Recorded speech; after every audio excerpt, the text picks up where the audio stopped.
Fanboy Modeling School.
Hello and welcome to the Fanboy Modeling School. I am the Fat Man. 'Tis now in HD. I'm here with my partner in crime, Steve, real name no gimmicks, also in HD. What's going on, brother? I'm chilling. Now, my question for you is, why do I have the American flag as our background? For those listening on podcast mode, we've got an American flag up and it's awesome. That's the most beautiful thing up there. Why do we have it? Well, because the President Trump, had the State of the Union address just, what was it, 2 days ago? 2 wins. It's for 2 wins. Oh, 2 wins. Okay, I'll let you. Why do you have the flag up? You tell me. But it's for something that I have deep in my heart always wished and we needed, really. There has been a horrible monster in my life, my entire life, hovering over me. And Donald Trump is bringing an end to it. Other presidents couldn't bring an end to it. It's been looming over them as well. It's the nuclear threat of Iran. Oh, I thought you were going to talk about an ex-girlfriend or something like Donald Trump killed my ex-girlfriend. Oh, no, those monsters are still around. Ain't nothing nuclear weapons or Donald Trump can do to those hoes. You know what I'm saying? I want to make a point that I am a Christian, and so therefore, obviously, I'm not celebrating war. Mantis is not celebrating war. What I am celebrating, which is something that happens in the Bible all the time, is the destruction of tyrannical leaders or kings who bring desolation and destruction and chaos to the world. Right. There have been plenty of times in the Bible, I almost want to say countless times in the Bible, that God has commanded both the Israelites and other nations to smash those nations. Yes, right? Yes. And so I'm happy that this is happening. Now, of course, I go to a fairly progressive church.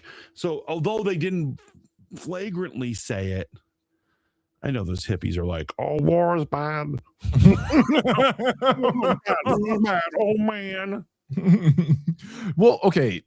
First and foremost, thanks for joining the Fanboy Modeling School on Riz Radio, RizRadio.com, Riz Radio Live, 365, and then all the places you would listen to internet radio, blah, blah, blah, blah, blah. Let's get right into it. And speaking of Rogue Radio, friend of the show down there says, yes, wiped them off the map. And that is true. It wasn't just the destruction. It was God had them wiped off the map.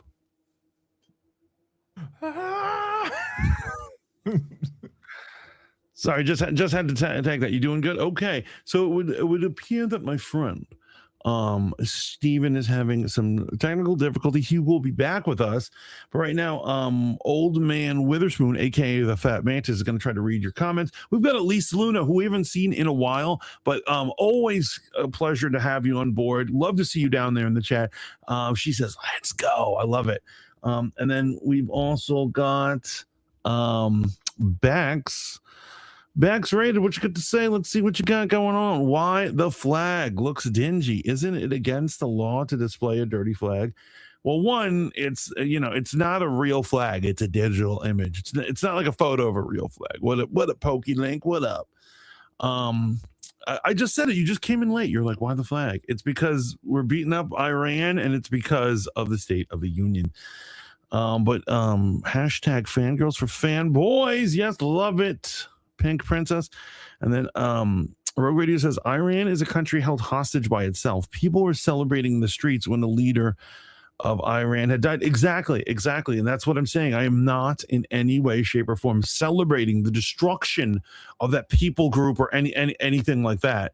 I love the people group. I love them. They're probably good people. What I am saying is the nation, the military and theocracy that has held them hostage is being destroyed right now. It's being dismantled, violently dismantled, and I'm happy about that. Now, obviously, I'm not happy that, of course, when you bomb a country, you're going to be hurting people. Innocent people are going to get caught in the crossfire, and that is horrible. And I pray for them, absolutely. But I'm happy that the Iranian people are gaining their freedom. Or as President Trump has said, now's your opportunity to get your freedom. You need to stand up and do it. You need to seize it. And actually, that's an amazing way to phrase it. I gotta say, he's firing on all cylinders lately. Trump is really kicking it, man. I hate to seem like a MAGA, that's a dirty word in some circles, MAGA. I wouldn't say I'm a MAGA, but I am saying I am proud of the president. I think that he's doing a bang up job in various areas.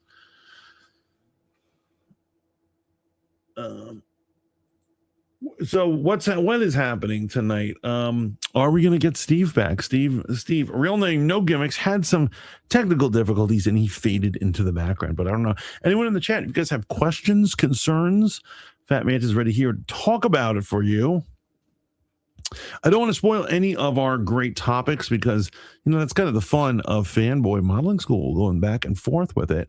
But guys, if you don't listen to the podcast version of this, or you don't catch our live streams, which are on YouTube, Twitch, and Rumble, you can always catch us segments of this live show being put on Riz Radio. That's on rizradio.com, or you can catch us on Live 365, or where actually most digital radio can be found, and that is 6 p.m. to 10 p.m. Monday through Friday. That's right. You'll hear today's best music, all the best pop, country, hip hop, all of it, but you will also get segments of the Fanboy Modeling School engaging in their shenanigans. So please check us out.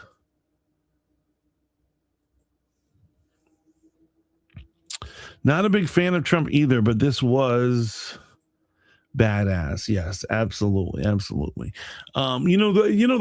one thing that I actually have to say, I'm normally a fan.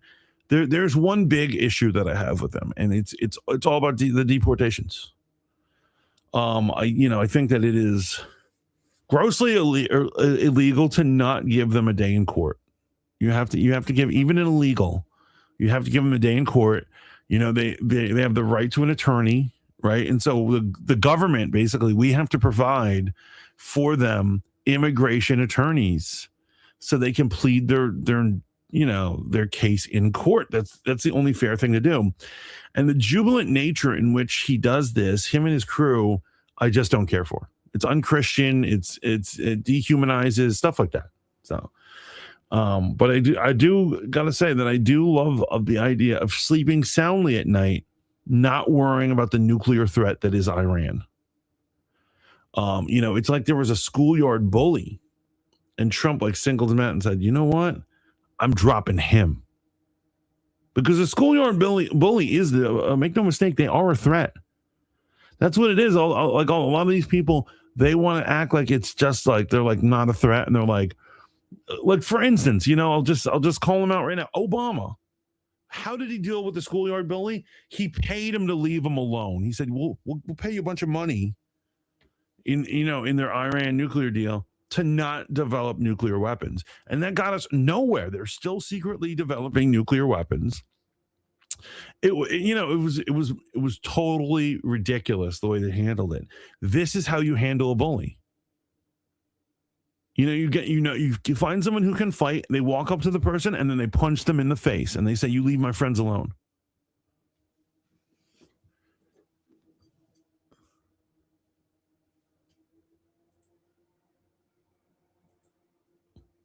They're not even supposed to have.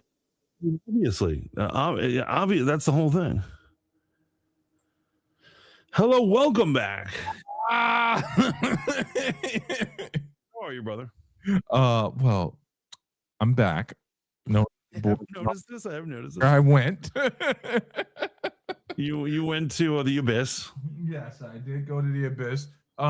So where were we? Iran. I was just speaking in depthly on Iran, so I'm kind of bored with this topic. No, I'm kidding. Look, since I missed most of it, here's what I'm going to say in regards to that. And for the listening audience, I'm sorry that we lost audio. We'll try to fill that in somehow and get that back to you. But I agree with your original statement before I got Thanos snapped. There are tyrants and there are wars that are just to be fought. But I don't want to see human life flippantly thrown away, American or otherwise. The unfortunate part is most people won't look at this objectively, right? There was already civil unrest in that country. People were sick of the regime. Now, that could be propaganda perpetuated by American blah, blah, blah, blah, or it could be true, right? Or both things could be true. Or both things could be true. But the fact of the matter is, I cannot see that the world is a more dangerous place with this guy gone. The Ayatollah, what's he called? What's his name? Yeah, it's Ayatollah, blah blah blah blah. It doesn't really matter because he got atomized in a bomb. So what is the current state? Still a lot of civil unrest going on right now, right? So there's some parts are having civil unrest, other ones are having people dancing in the streets. There's visions of people celebrating.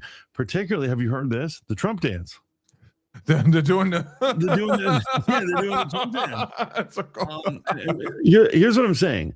Donald Trump has already secured himself essentially as one of the greatest presidents for the foreseeable future. Who knows how long America will go on, and maybe his significance will lower in the future, but for what he did with Venezuela and what he did with this, those alone are enough to get him in the history books.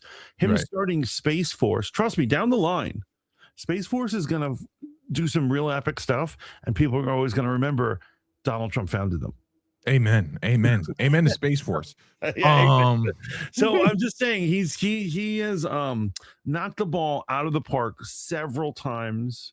Right. And so let's hope he can keep it up. Let's hope there are more wins than losses. Amen. Amen.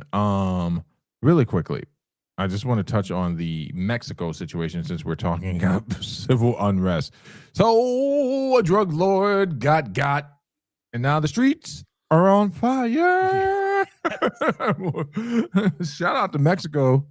Yeah, shout out to Mexico. We love Mexico, especially your women.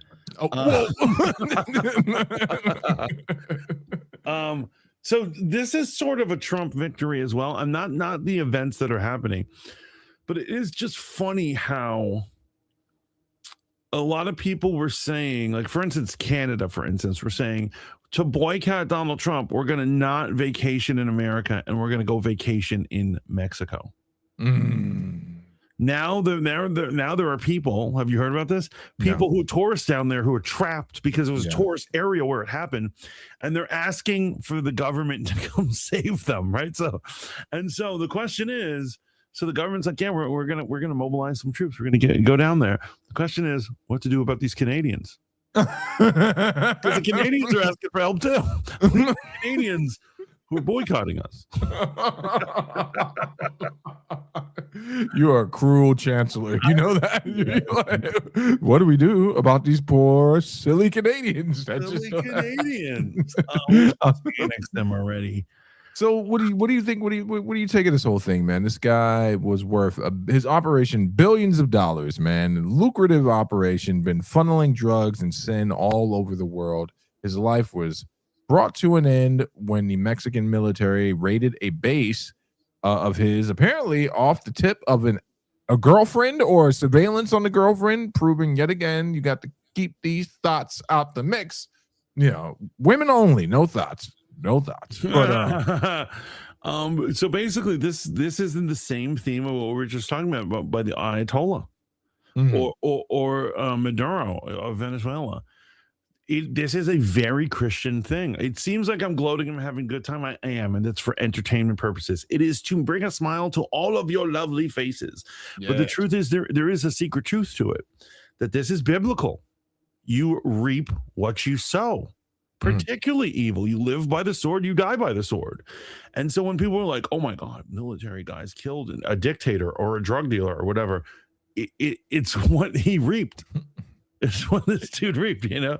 It's hard. It's interesting to see this spun into American imperialism as a talking point where I'm just like, wait, even if it is true, so what? Like, so what?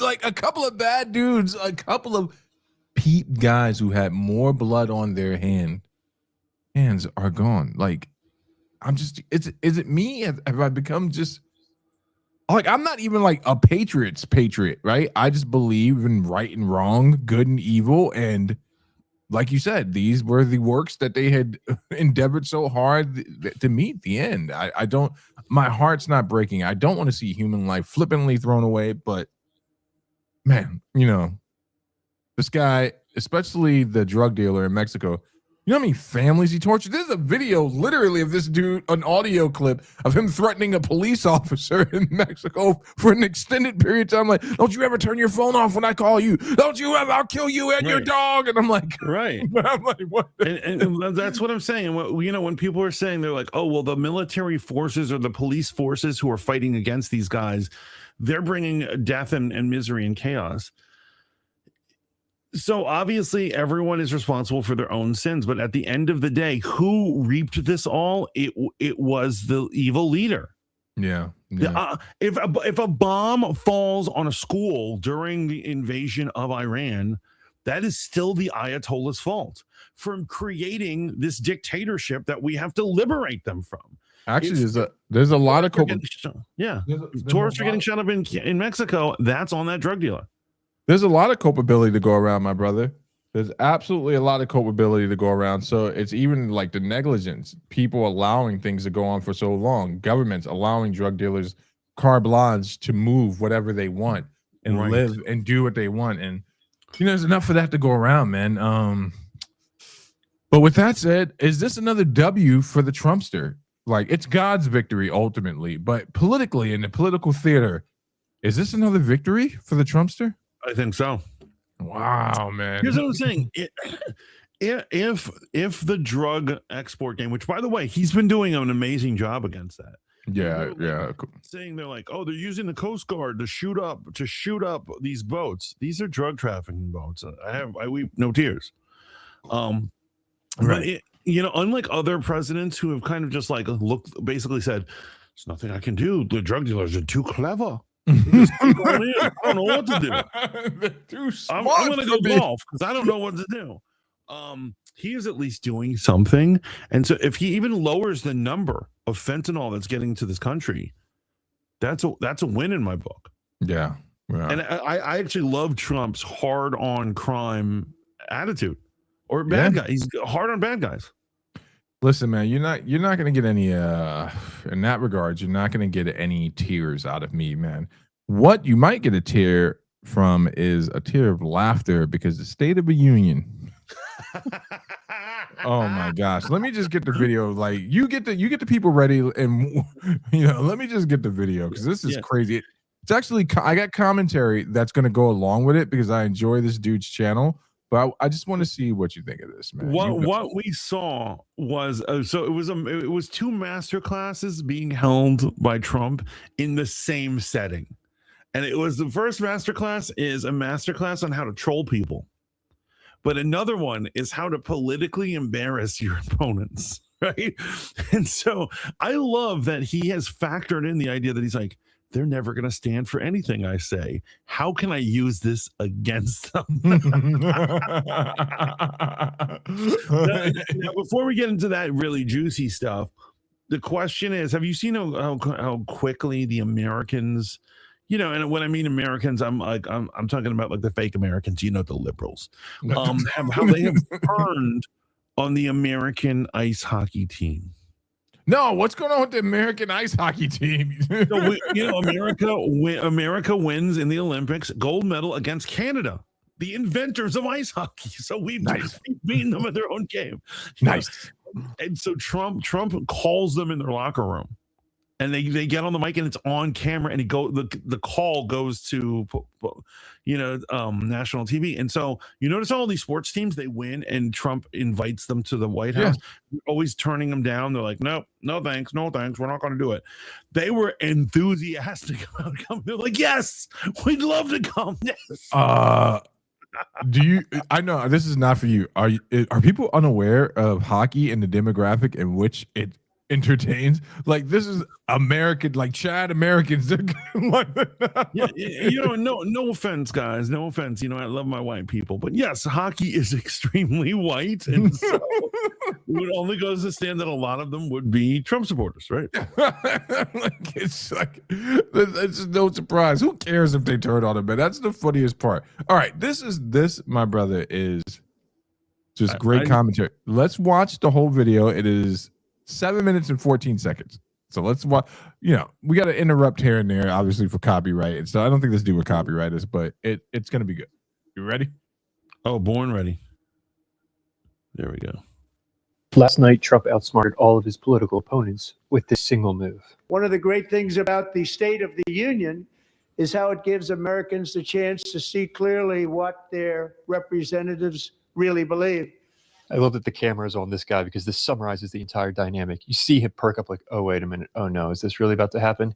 Yes, it is. He's embracing the concept of show, don't tell. At the last State of the Union, they realized this worked really well, so they just fine-tuned it, amped it up. He begins by setting the stage. Because we finally have a president who puts America first. Put America first. He then introduces a policy change that Congress is not going to be able to engage in insider trading anymore. This forces them to concede.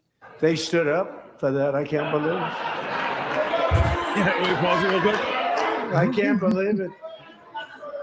His next joke is hysterical. Yeah, I love his next joke is hilarious. But yeah, they don't show it. But he normally they don't stand for anything he ever says every time he does an address. And this time he says, something that is wildly popular amongst every American is to stop the insider trading that the Congress does. And then so a bunch, not all of them, but a bunch of them stand up. Yeah. Right. He begrudgingly stand up. And then this joke that he does right here, hit the play.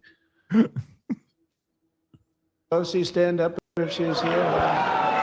Got it. Trump then doubles down on show, don't tell by using example after example after example. Delilah Coleman was only 5 years old in June. Elizabeth Medina was supposed to perform in her town's Christmas parade. His opponents will claim these are just anecdotes. Yes, but they're anecdotes that could have been prevented. And there's no denying that. These things happened. Their family is there in the room. He already knows they're not going to stand, but he then begins to bait them in just to ensure the outcome. And it is the pause it real quick. people who pay the price and hire. Why does she have to put her hand on her and console her? Did you see that? Why is she consoling just because the man is speaking? Right. Here's what it was. He said the insider trading thing, which he didn't think anyone would stand, but then they do stand, and then he mocks them for it. Right. So he's putting shame on them for standing, and so they say to themselves, "You know what? We shouldn't have stood for that. We're not going to stand." That's how they feel right now. He has tricked them. Into feeling the way he wants them to feel. That's so brilliant. And the crazy part is they didn't even see it coming. I hear people talk about constantly. I hear people state and just say it over and over again how stupid this man is. If that is true, why does he constantly best some of the best political minds, career politicians, right? And it started with the Republican Party. Like when he ran the first time in the primaries, I was like, this is outrageous that he's doing this to these. He was destroying everyone who came across him. And these are people, these aren't like nobodies. These are politically savvy people who debate and they take out opponents all the time in their quest for power. Yeah. Who's this person? Who's this person right above the right here? So that person, I shamefully, I'm going to say this is shameful, that I forget this person's name. They are a trans woman. That's what I thought. They're the trans member of Congress. Oh, keep moving right along. Medical bills, car insurance rates, rent, taxes, and perhaps most importantly, crime. Look at Vance in the back. We will take care of this problem. We're going to take care of this problem. We are not playing games. Now the stage is set. He moves in for the kill. I've never seen anything like this in a State of the Union. One of the great things about the State of the Union This guy. is how it gives Americans the chance to see clearly what their representatives really believe. So tonight, I'm inviting every legislator to join with my administration in reaffirming a fundamental principle. He's so nervous. He's literally biting his fingernails. If you It's true, bro. It's like, oh gosh, oh gosh, oh gosh, oh gosh. About to say, what is he about to say? agree with this statement, then stand up and show your support.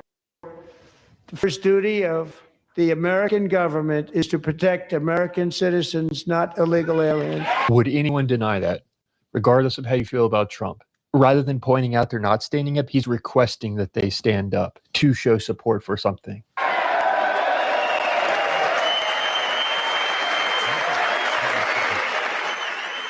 Why did they just not stand up for? What'd you say? But they look at them. The Democrats are not standing up on that side of the aisle, right? No, But what did they just not stand up to? It's almost like saying, stand up if you think cancer's fucking horrible and you don't stand up. Like, what kind of a monster are you? Americans first? Say again? They don't think they should prioritize American citizens over other types of people?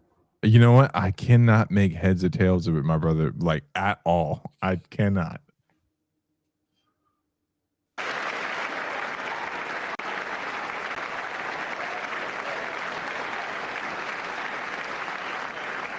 Now he waits and lets it sink in.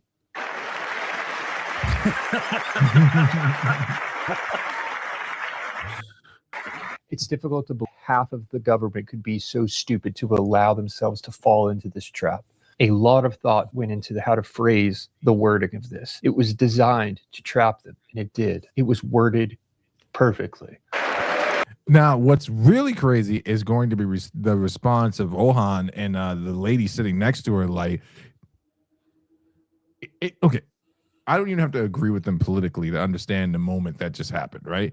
So just take your L and don't give in more. But the outburst only feeds what's happening right now. It only shows that your public display of anger doesn't have anything to do. And this is how people are going to view it, right? The people on who he's doing this for and the people he just converted to his stance, that you don't care about Americans, that you only care about immigrants.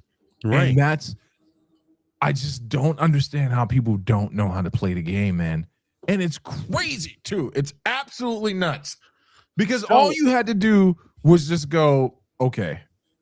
You know, yeah. You know what this reminds me of? This reminds me, and I bring it up often. My favorite court case. What is my favorite court case?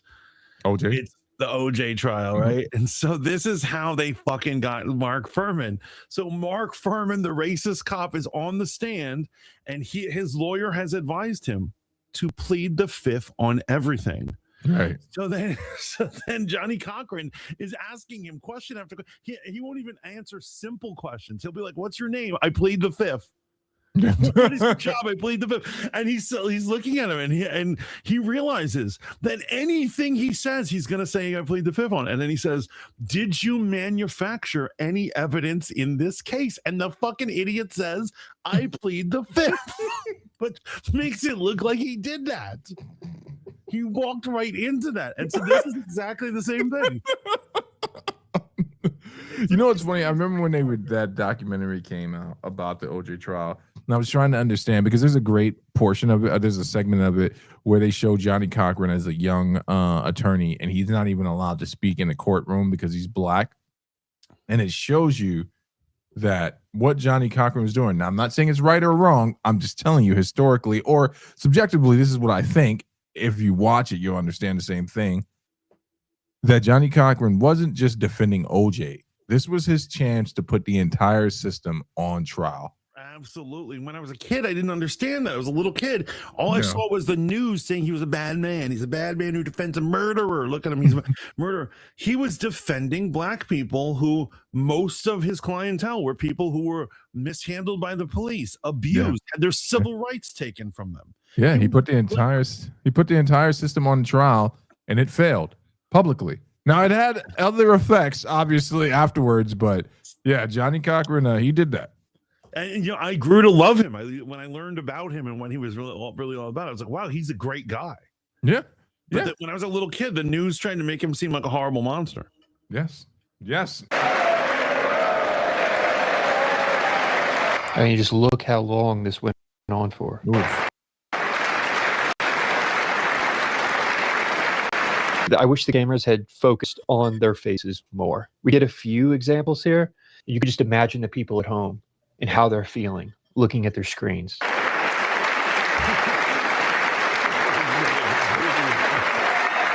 And they're just like, crap. That guy is as unhappy as that one meme of what I assume is a Middle Eastern guy at the basketball game who's standing there with his hands on his hip and he has on his vest. Like There's no way out of this.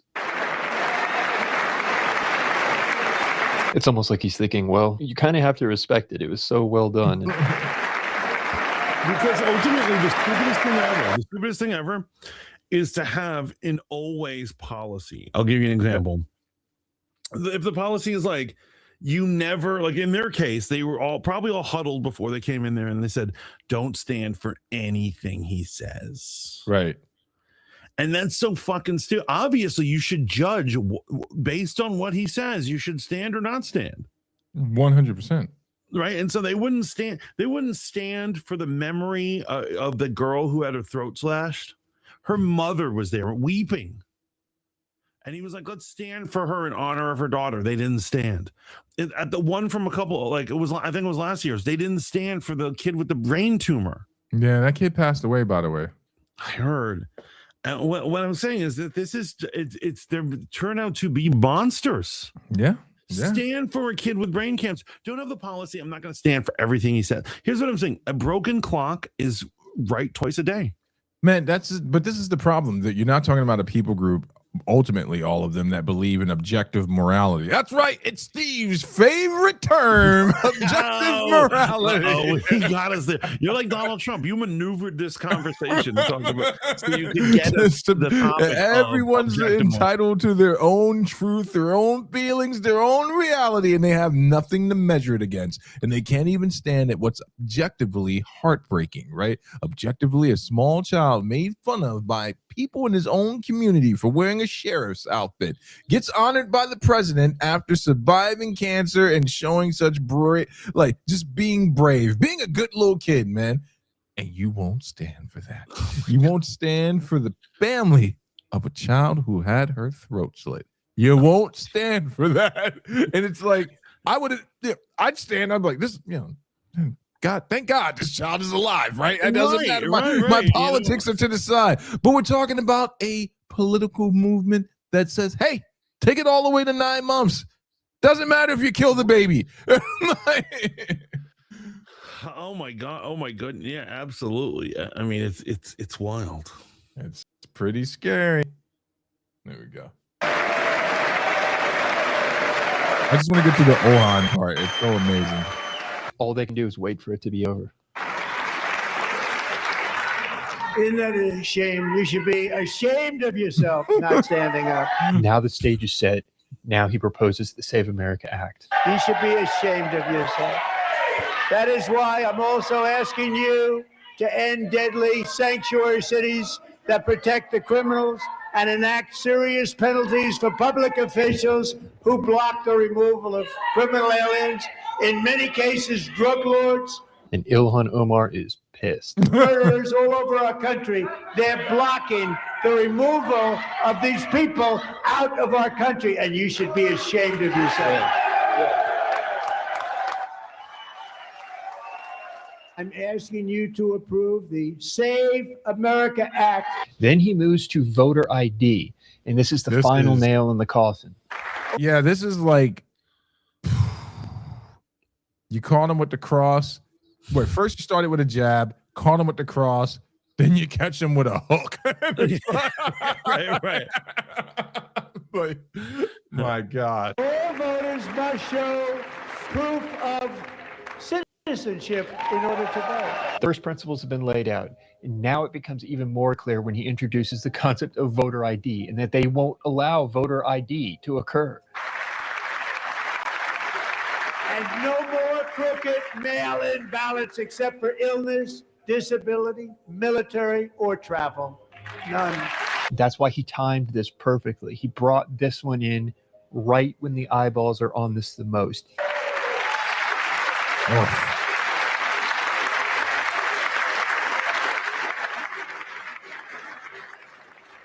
And even the new communist mayor of New York City, I think he's a nice guy, actually. He points out the hypocrisy. Well, Mondami, in New York, to shovel snow, you need voter ID. Oh. That was his requirement. Therefore, logically, he knows it's necessary. Wants them to shovel snow, but if you apply for that job, you need to show 2 original forms of ID and a social security card. But not when it comes to voting. And there's no counter to this. And that is checkmate. Yet they don't want identification for the greatest privilege of them all, voting in America. No, it's no good. And when you see something like this, it does cause you to question the validity and fairness of the process itself. This is pretty damning evidence. He set the stage, he created the perfect spectacle, and then hammers it home. And Congress should unite and enact this common sense, country-saving legislation right now, and it should be before anything else happens. If you disagree, fine, let me know. Where am I wrong about this?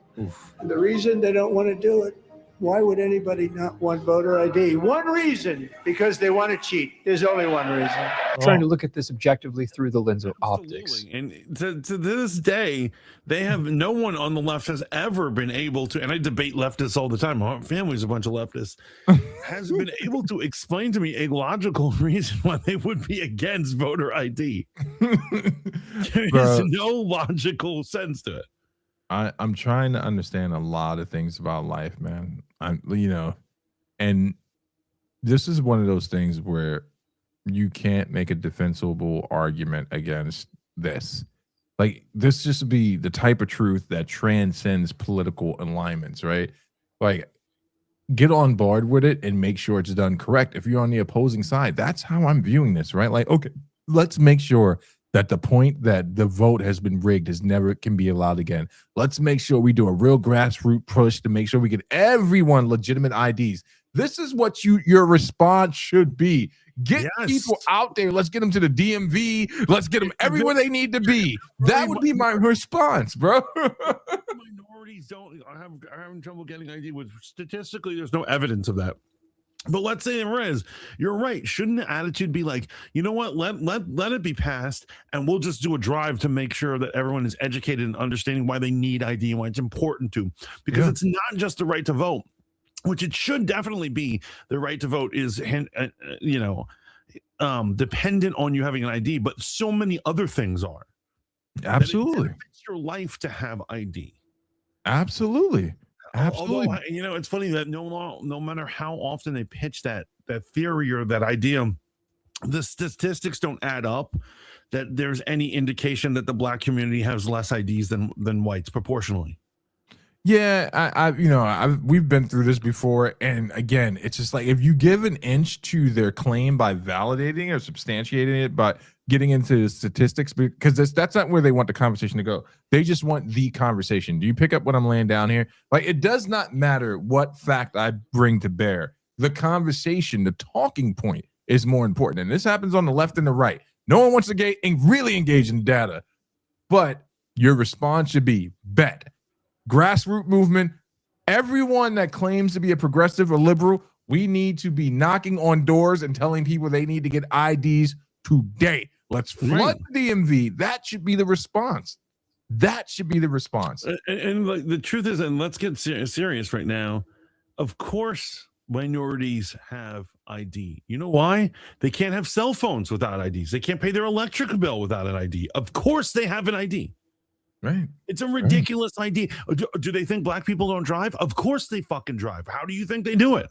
Right. Right. They're all illegally doing it. No, illegals don't have IDs. So the But I'm valid saying- ID, I've never had an issue getting valid ID. I've had issues having money to get the valid ID. Now, if you want to make that argument, then you know what to do, progressive. You gotta kick in the dollars. You gotta buy. Actually, you know what? You want to hear me be a wokey?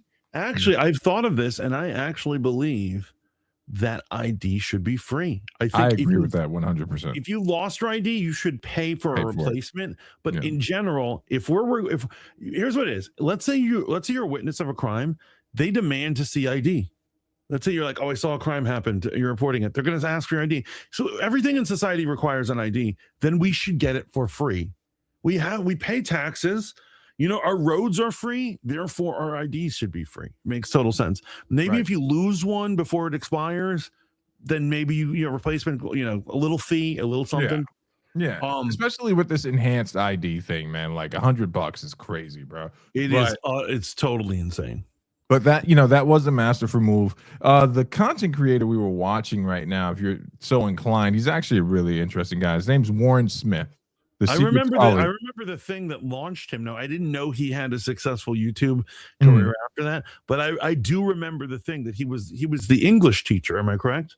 I don't know. Honestly, I don't know his lore. I don't know. His lore is amazing. So check this out.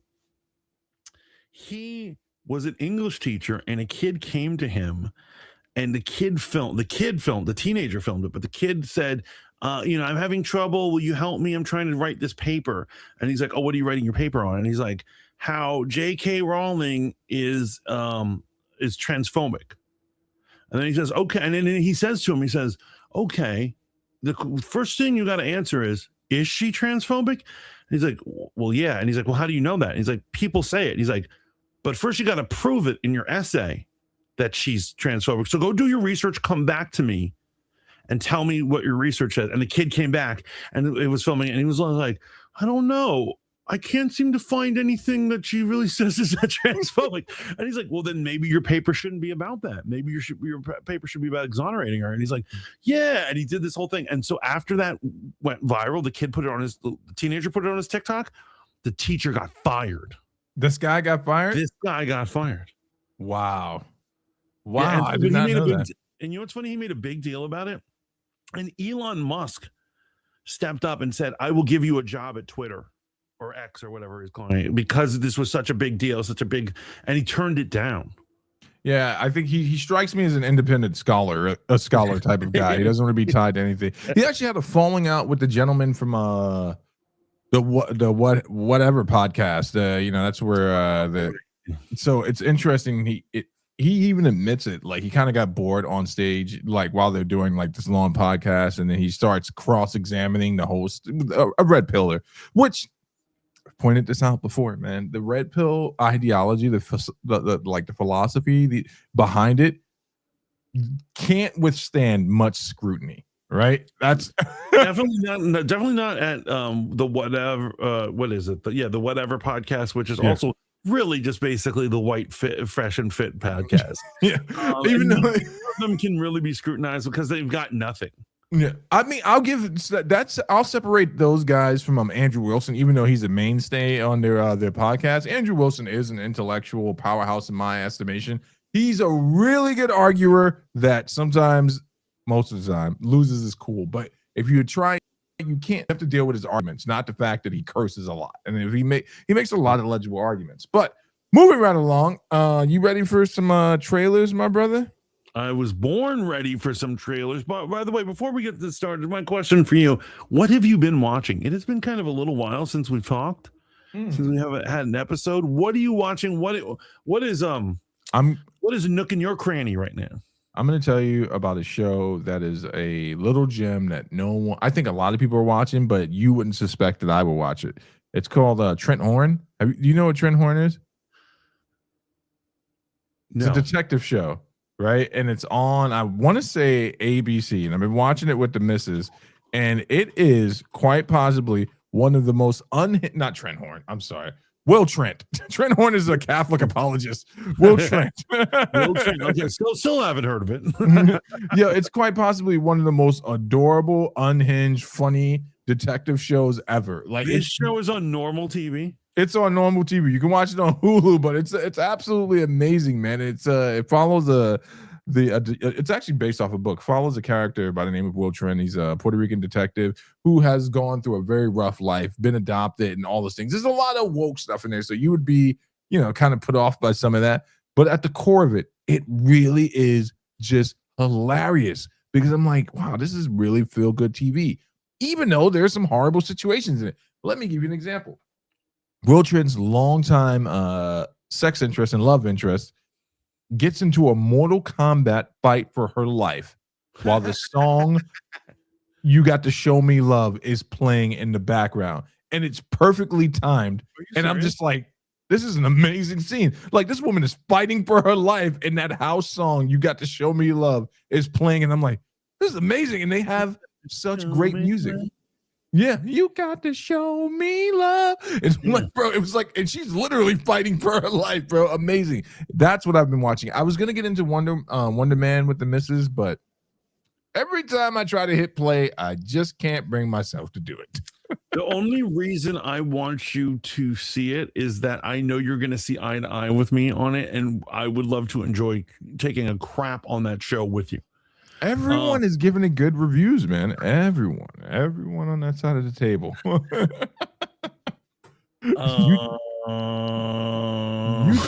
You just hate black men. You know how much I love Yaya. You know how much I wanted him to be Cyclops. I'm a fucking hero. Are you kidding me? So let me ask you a question, man. What are you watching? So I'm watching The Pit. I think everyone's watching The Pit. The Pit is amazing. You know The Pit. It's on HBO Max. It's an ER. It's an ER show. Oh, right. Yeah. You know, it's just really good. It's amazing. The other ones that I'm recently watching, The Beauty. Have you heard about The Beauty? No, I have not. It is utterly unhinged. Really? Yeah, so it's about some scientists who invent an RNA sequence in one syringe hit. You will cocoon up and mutate into what is beautiful. Your fat will burn away, and you're basically at plastic surgery. You'll become a beautiful version of yourself. Oh no. Yeah. Evil billionaire played by Ashton Kutcher only wants it for his elite people. Like, normal people can't have it. And like once it leaks out, he sends assassins out to kill the people the beautiful models who have stolen it. And then it finds the FBI people who are researching it. Here's what I'm saying. It's like a really fun show, but you have to not take it seriously because it has like a comic book plot, if you know what I mean. Like, there's an evil millionaire and he has these assassins versus the FBI guys. And what's the name of the show again? Beauty. It's really on FX. Everything on FX goes to Hulu, right? Yeah, everything on FX. You know what that reminds me of? A great show that no one was watching, but it was absolutely amazing. It was a show about assassins, like a school full of assassins, and it was you know what I'm talking about? It was on a Deadly Class. Deadly Class. Because I used to read that comic. I love that comic. Man, that's such a good show, and like no one tuned in, man. No one tuned in. I actually was watching it. I like the comic, so it was good stuff. So we got the Mandalorian and Grogu trailer. I know, but I want to recommend one last thing. No. So we got The Pit, we got The Beauty, and recently what I watched, and I gotta say I ate my words on it because I didn't like the first episode, but I went back because people nagged me. Game of Thrones: A Night of the Seven Kingdoms ended up being a great watch. Yeah, you know what's funny? I remember when you came over to the old place, when you came to help us move in when my first son was born, and I bought that graphic novel, that comic, and I tried to get you to read it. You're like, I'm not reading this nonsense. And I'm like, bro, it's supposed to be really good. And the same thing with the show. I haven't watched it. I heard there's no baby murder or incest in it, so I might check it out. There's none of the weird sex stuff is on there. It's there's no incest and no weird stuff like that. Also no major political craziness, right? It's a smaller story, Yeah. But I ended up really. But here's what it is. By the end of the third episode, I was completely hooked. Yeah, that's what I'm talking The about. first episode, I didn't care. I was like, that was slow. It's just about some idiot knight wandering around like a fool. Where's my incest? Where's my murder? It eventually teaches me that I don't need that to enjoy a Game of Thrones story. See, I told you, it's a dampening on your soul, my friend. You know what though, my brother? Yeah, here's the thing. With this whole Paramount and HBO Warner Brother merger, Right. it's going to be interesting because they're saying they're going to swan song HBO and just put everything on Paramount. That is totally insane.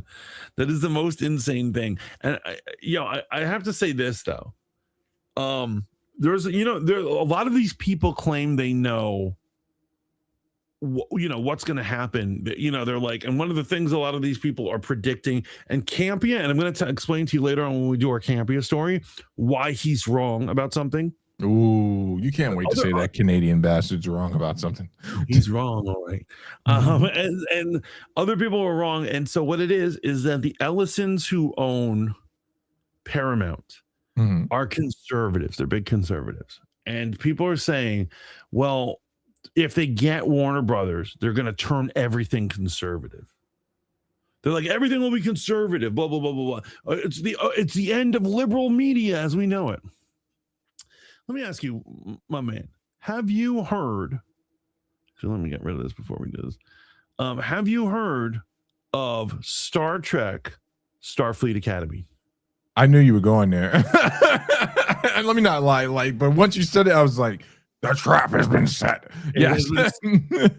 This is the gayest show that has ever gayed. And he's not saying that like as a derogatory statement. It is. This is not me being a jerk right now. This shit is super gay. It's gayer than Queer Eye. It's gayer than the L Word. It's gay. I don't know. Name a gay show. I think named both of them. Wasn't there like this Queer Eye, L Word, and there was another one where it was just gay guys on Showtime. I forgot what that one was. Queer as Folk. Queer as Folk. Queer as Folk. Yeah. Definitely gayer than that. Ridiculously gay. So people are like, what is Mantis going on about? Something. Most of the cast are gay. They have a gay Klingon who likes to wear dresses, and they actually have the dude in a dress, like the big muscular Klingon wearing a tight ass dress. And I'm like, what? This is crazy shit. This is on Paramount. Yeah.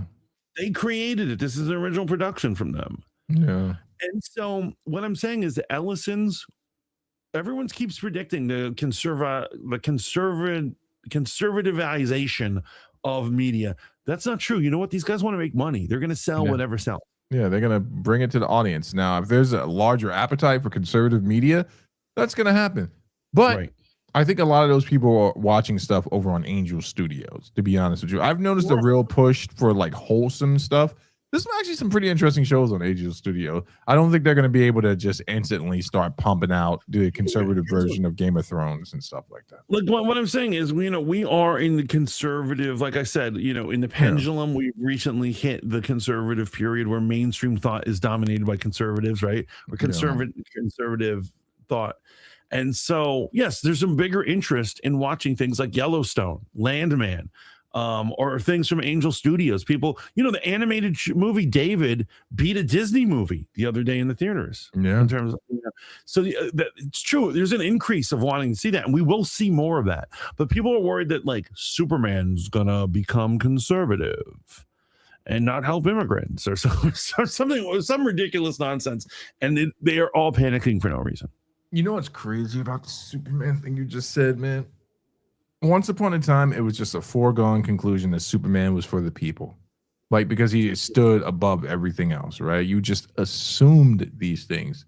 It wasn't until that very nature was weaponized that made all the conservative trolls come out of the left field and all the liberal idiots come out of the right field, and it's just like, here we are, all reasonable people, God-fearing people are caught between these two groups of morons, where it's just like, bro, I'm like, yo, Did you end up seeing Superman Legacy? Honestly, I don't think they should have ever changed the title of it. It should be called Superman Legacy. But did you see Superman? No, what is that? Superman. Oh. The original title of the Superman movie from this last summer was Superman Legacy, and at the last minute, the gun movie, the gun movie. Yeah, was I wound up watching it. Yes, I did wind up watching it. I can't stand it when they say, they'll be like, let's just call the movie Star Trek. Well, it's the 12th Star Trek movie, so you can't call it. You need the subtitle. Yeah. But you saw it, right? Yeah, I saw it.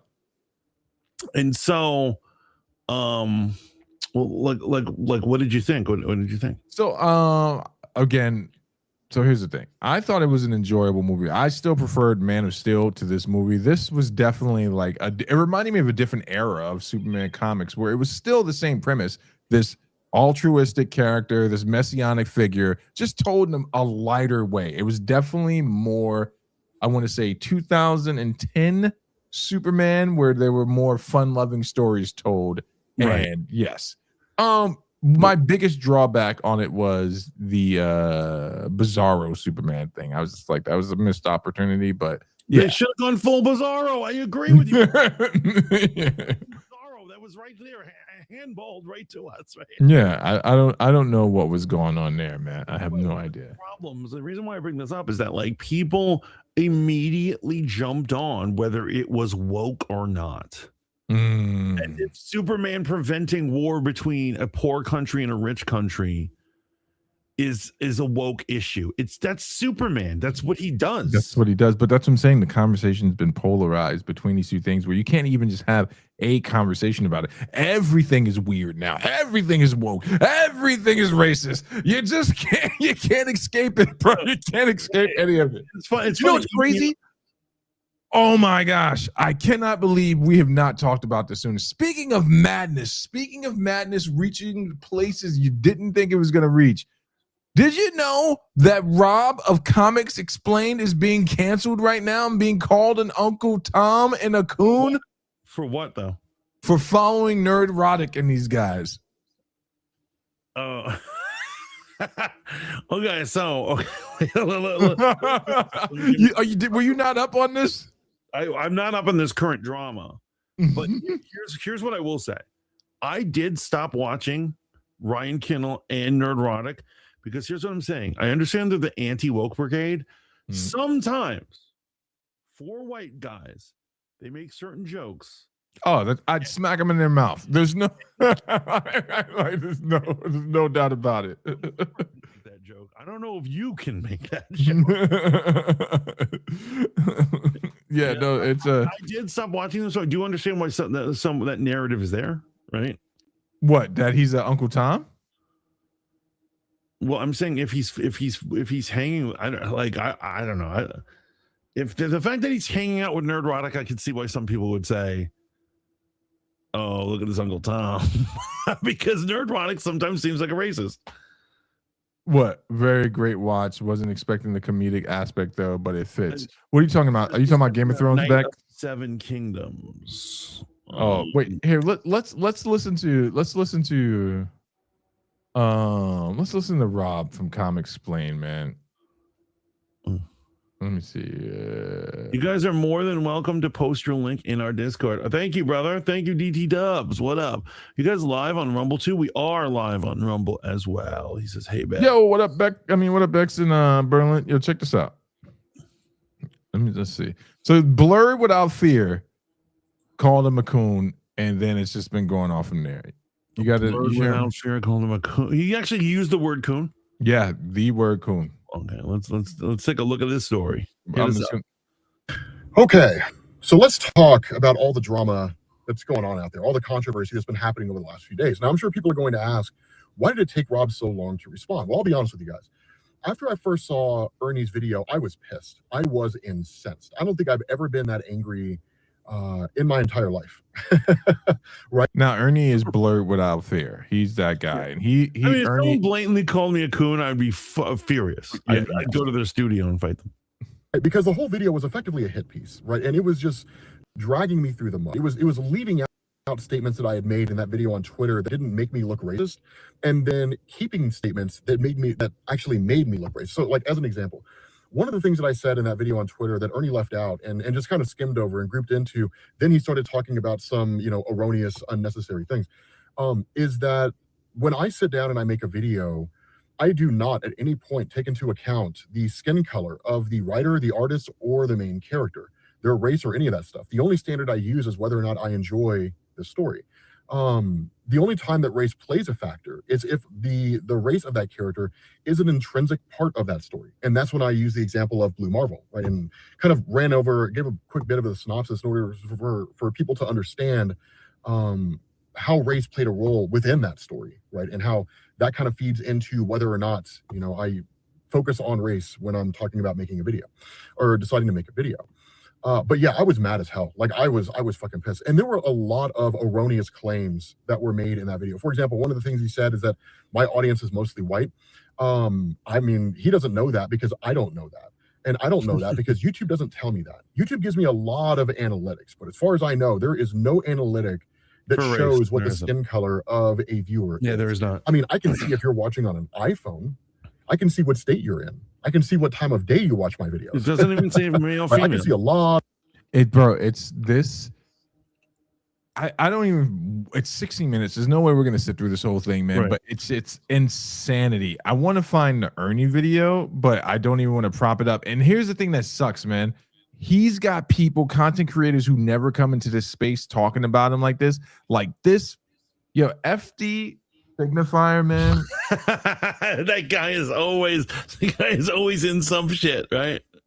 FD signifier. I kind of love him. FD signifier. I have strong opinions about him, but I respect his hustle, man. This brother moseyed into this conversation without full context, and it just lets me know one thing, man. That there's nowhere safe from any of this nonsense, bro.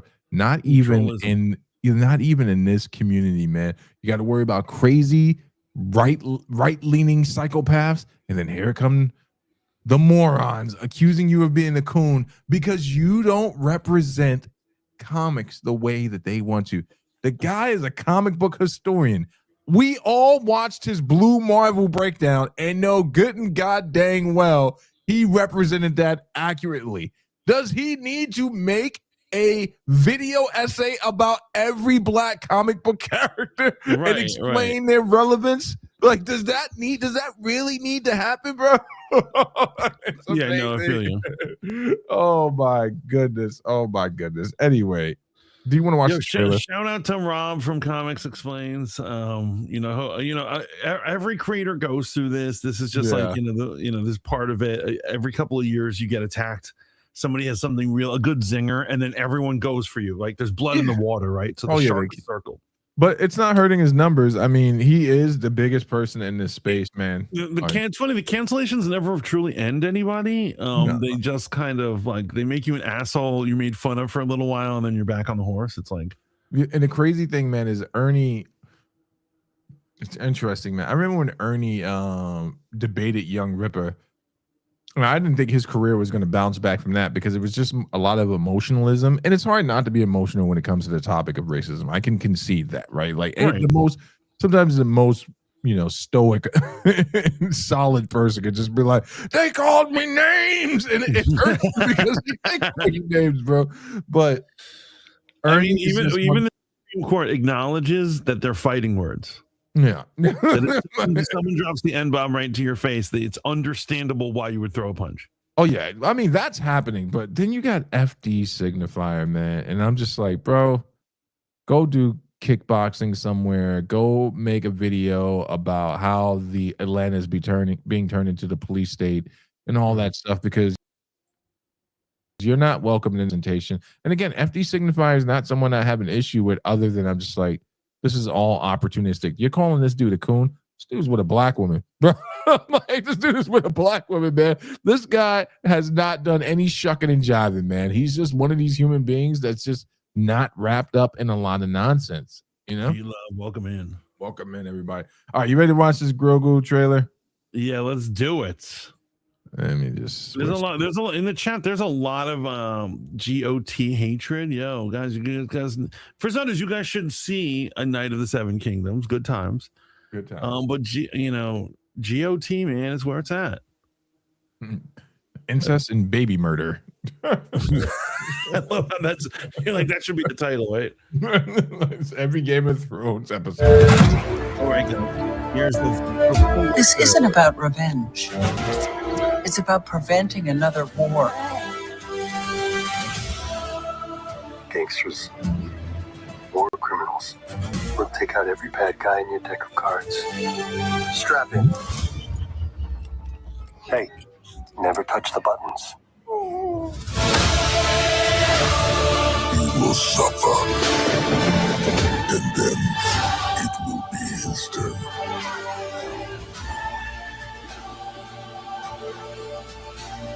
What are you waiting for?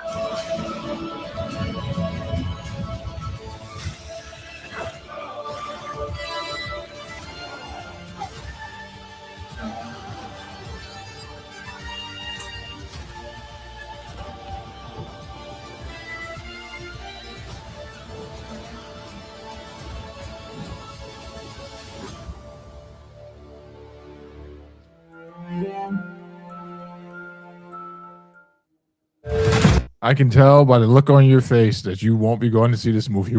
So no, hold on. You okay? Okay, you need to simmer down. Okay, you need to simmer down. For starters, You probably think Rob is a coon too, don't you? You wokey. well, he is a no. No, I am gonna go see this movie. I'm absolutely gonna go see this. I'm probably gonna see it opening weekend because I'm such a Mandalorian fan. I Right. will say these trailers are underwhelming. These don't look like movies. They look like shows. It almost is like they said, why don't we take a couple of episodes of season 4 and make it a movie? Well, I can clearly see that it's a movie. Here's what's really going on with you. You're burnt out on Star Wars. You're hurt, you're angry, you have anger, and your anger's justified. Okay, don't project your emotional whatever the I'm fuck not. this is. I'm not. I'm here this Don't is tell me how I feel. I'll tell you how I feel. I don't No, know about burns. I'll the- let you know if I'm burnt. Okay. Listen, it's it's a safe space, man. It's okay. I if see you you must love this trailer. This is what I'm sensing. what? This is what I'm sensing. You must love this trailer. I thought it was a good trailer. I have no problem with this trailer, man, because I'm not hurt. I'm ready to move on. I've gone to therapy. I understand that I'm not a victim. I choose to watch this media. Clearly, you haven't moved on because I you're have. still watching this old. Listen, I'm gonna go watch it, and I'm not upset at anything leading into it. I finally conceded the fact that I don't own these IPs, and I can choose not to. That's right. He bothers me too sometimes, Bex. And Bex, you know exactly what it is. I'm like, I don't know, man. Like he was saying some stuff about Killer Mike FD, and I was like, and he said something in his video that was extremely telling to me, but it's my perception, right? He said, I got to make sure I say this right because I might run into this dude. And I'm like, that's the reality, bro. That's the reality. I think that's what Yeah. bothers me about you is like, yo, man, like, come on. because man. he knows he's not going to run into anyone. Yeah. Keep it a band. But yeah, this looks like something I could take my kids to go see, right? From now on, in terms of the DT Dubs and the D Love crew, all you guys, I will put the Rumble link in your Discord so that you won't get confused as to where to find us. 'Cause Yeah. I know you guys will love Rumble. I completely. New Should man, probably just move trailer. everyone all over them. Usually, I hate the Star Wars live action. I feel you. I just feel like you know what it is. I wasn't seeing any high budget action sequences that Star Wars movies are known for. Yeah. And even when you do have those things, sometimes that's not enough. Right? Seeing all of Phantom Menace, all those tickets were from clips Mhm. of Darth Maul fighting them. Yeah. And you're like, and it definitely was the best part of the movie, but like it didn't save that movie. It did not. It did not. But it will get people in the seats. D Love says, "Oh, Mantis, we're already in your Rumble chat." That's what's up. That's what I like to see. You know what's crazy is that we tried to do Rumble only. It's a movie, yeah. DT Dubs. So they did 3 seasons, and now they're doing a movie. Yeah, I listen, man. And the Ahsoka stuff is coming, man. It's gonna be a good time, man. It's gonna be a good time. It's gonna be a good time. Here's what I'm saying. I'm gonna go on the record as this: Star Wars could be saved and profitable again if I was the head of Lucasfilms. You heard it here, folks. Make it happen. I have ideas that everyone would show up for and pay money for. I'm with you. I'd go see a Star Wars movie. I'd definitely go check that out, man. But in regards to this Star Wars movie, are you gonna go see it? Like I said, I'm gonna go see it the same way I watch every Marvel movie. I'm not gonna miss a Star Wars movie. I really hope they're just keeping. I hope they're working on special effects and there's like more going on there. Right. And so here's another problem, and I think season 3 kind of exposed this. Obviously, one of the problems with season 3 is then they got Grogu back too quickly. Yeah, that was too quick. Just left and they bring him right back, right? So that was a mistake. Once again, Favreau says he was forced to do that. He actually wanted to go most of the season without a Grogu. Oh, really? Yeah. But another thing is that they messed up in multiple ways. I could go on, and that's not what this episode is about. But ultimately, they're failing to adapt or change, right? So, like, this movie feels like an adventure that they would have been on the first time Mandalorian and Grogu came out. We've been watching this bounty hunter hang out with this baby Force user for a while now. Right. Mix it up. Maybe they could jump into the future more years. Maybe there could be something new going on. I don't know. I don't get it. They could switch the dynamic. I don't know, man. But I just feel like it's a little old. You know, you have almost the exact same take that Star Wars Theory has, and it's not a bad take. It is the fact that Grogu did come back.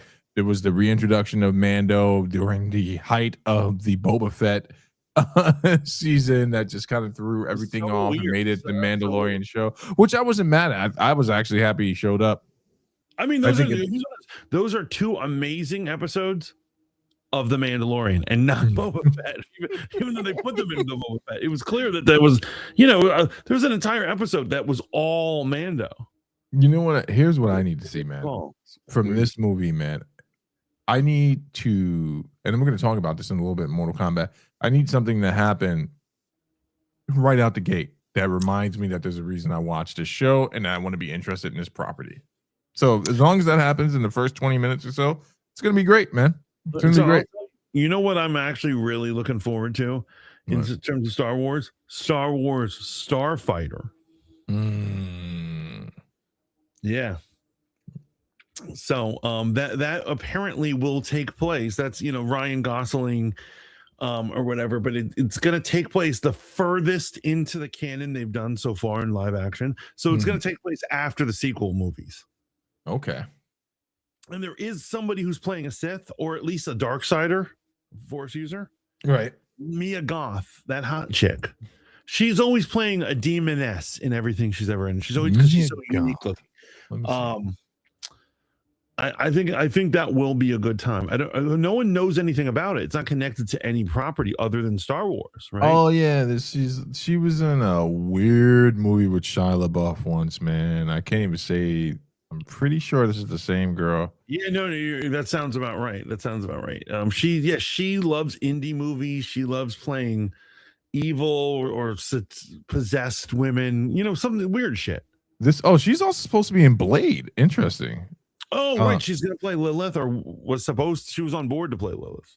Yeah, she was in a movie with Shia LaBeouf called Tales of a Nymphomaniac, which is not for the faint. Are you serious? Yeah, it's not for the faint of heart. I think they took it off Netflix because it's one of those French movies where there was like they actually showed like real. You know what I'm saying? Yo, DT Dubs, I know you're the biggest supporter of Rumble. Don't worry, the Fanboy Modeling School will always be on Rumble. We'll always keep it real on Rumble. Here's the thing: we've never blew up on Rumble. I know all of you guys have blew up on Rumble. We have not. Trust me. If I blew up on Rumble, I would solely be streaming on Rumble. That would be my home. That would certainly be my choice home. But Yeah, Shia LaBeouf, he's having an interesting time in the media. All right, are you ready for the next trailer? I am.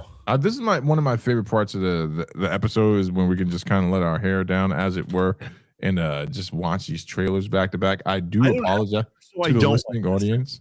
Huh? I don't have hair, so I don't like this segment. Okay. More communist whining. That's what I hear. More communist whining. All right, next up, we're gonna watch the latest, and I think what hopefully will be the last Mortal Kombat trailer. Whoa. You want to know what makes a hero? It's not destiny. It's not something you're born with. It's searching for greatness. Johnny Cage, you have been chosen for Mortal Kombat. Then realizing you've had it in you this entire time. Whoa! I really don't feel comfortable hitting a girl. Don't worry. You won't. Yo! Send me back. I want to go back. The rules of the tournament are simple. Our fates would not be settled by the size of our armies. They would be decided by combat. I'm not some great warrior. I'm not some champion. This is a war for the fate of your world. Finish him! Me.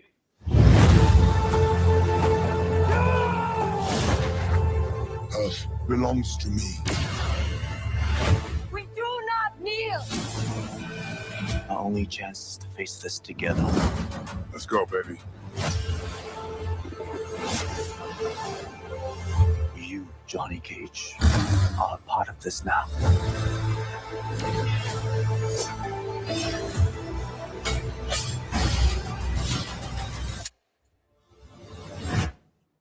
It's showtime. Get over here!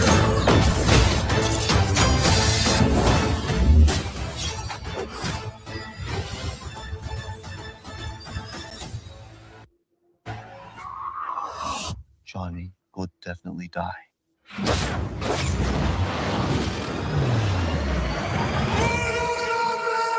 All right, so let me tell you why I'm gassed to see this movie, and I'm willing to throw my $15 right out the window, bro.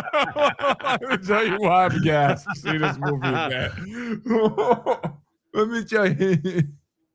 Listen, do you notice who's almost entirely absent from the trailer? Your boy, Metal Skin. The character they made up out of nowhere. Yeah. You're saying from the first one. Yeah. He is. The speculation is that he's gonna die early, and it makes sense because Johnny Cage is the character that you could have had as a stand-in for the audience from the first one. I'm kicking D out, by the way. What? She says you guys would blow up, but we have to interact with your chat. We interact with her. Go write a sad poem about it, D. Yeah, straight up. I mean, for one, I don't know why you say he's my boy. Metal Skin Boy is not my boy. He's not. That's your guy. You love that type of character. You're like plot device, framing device. Yo, I'm with you right now. I am so gassed to see this movie. It actually feels like Mortal Kombat. First one didn't feel like Mortal Kombat. Right.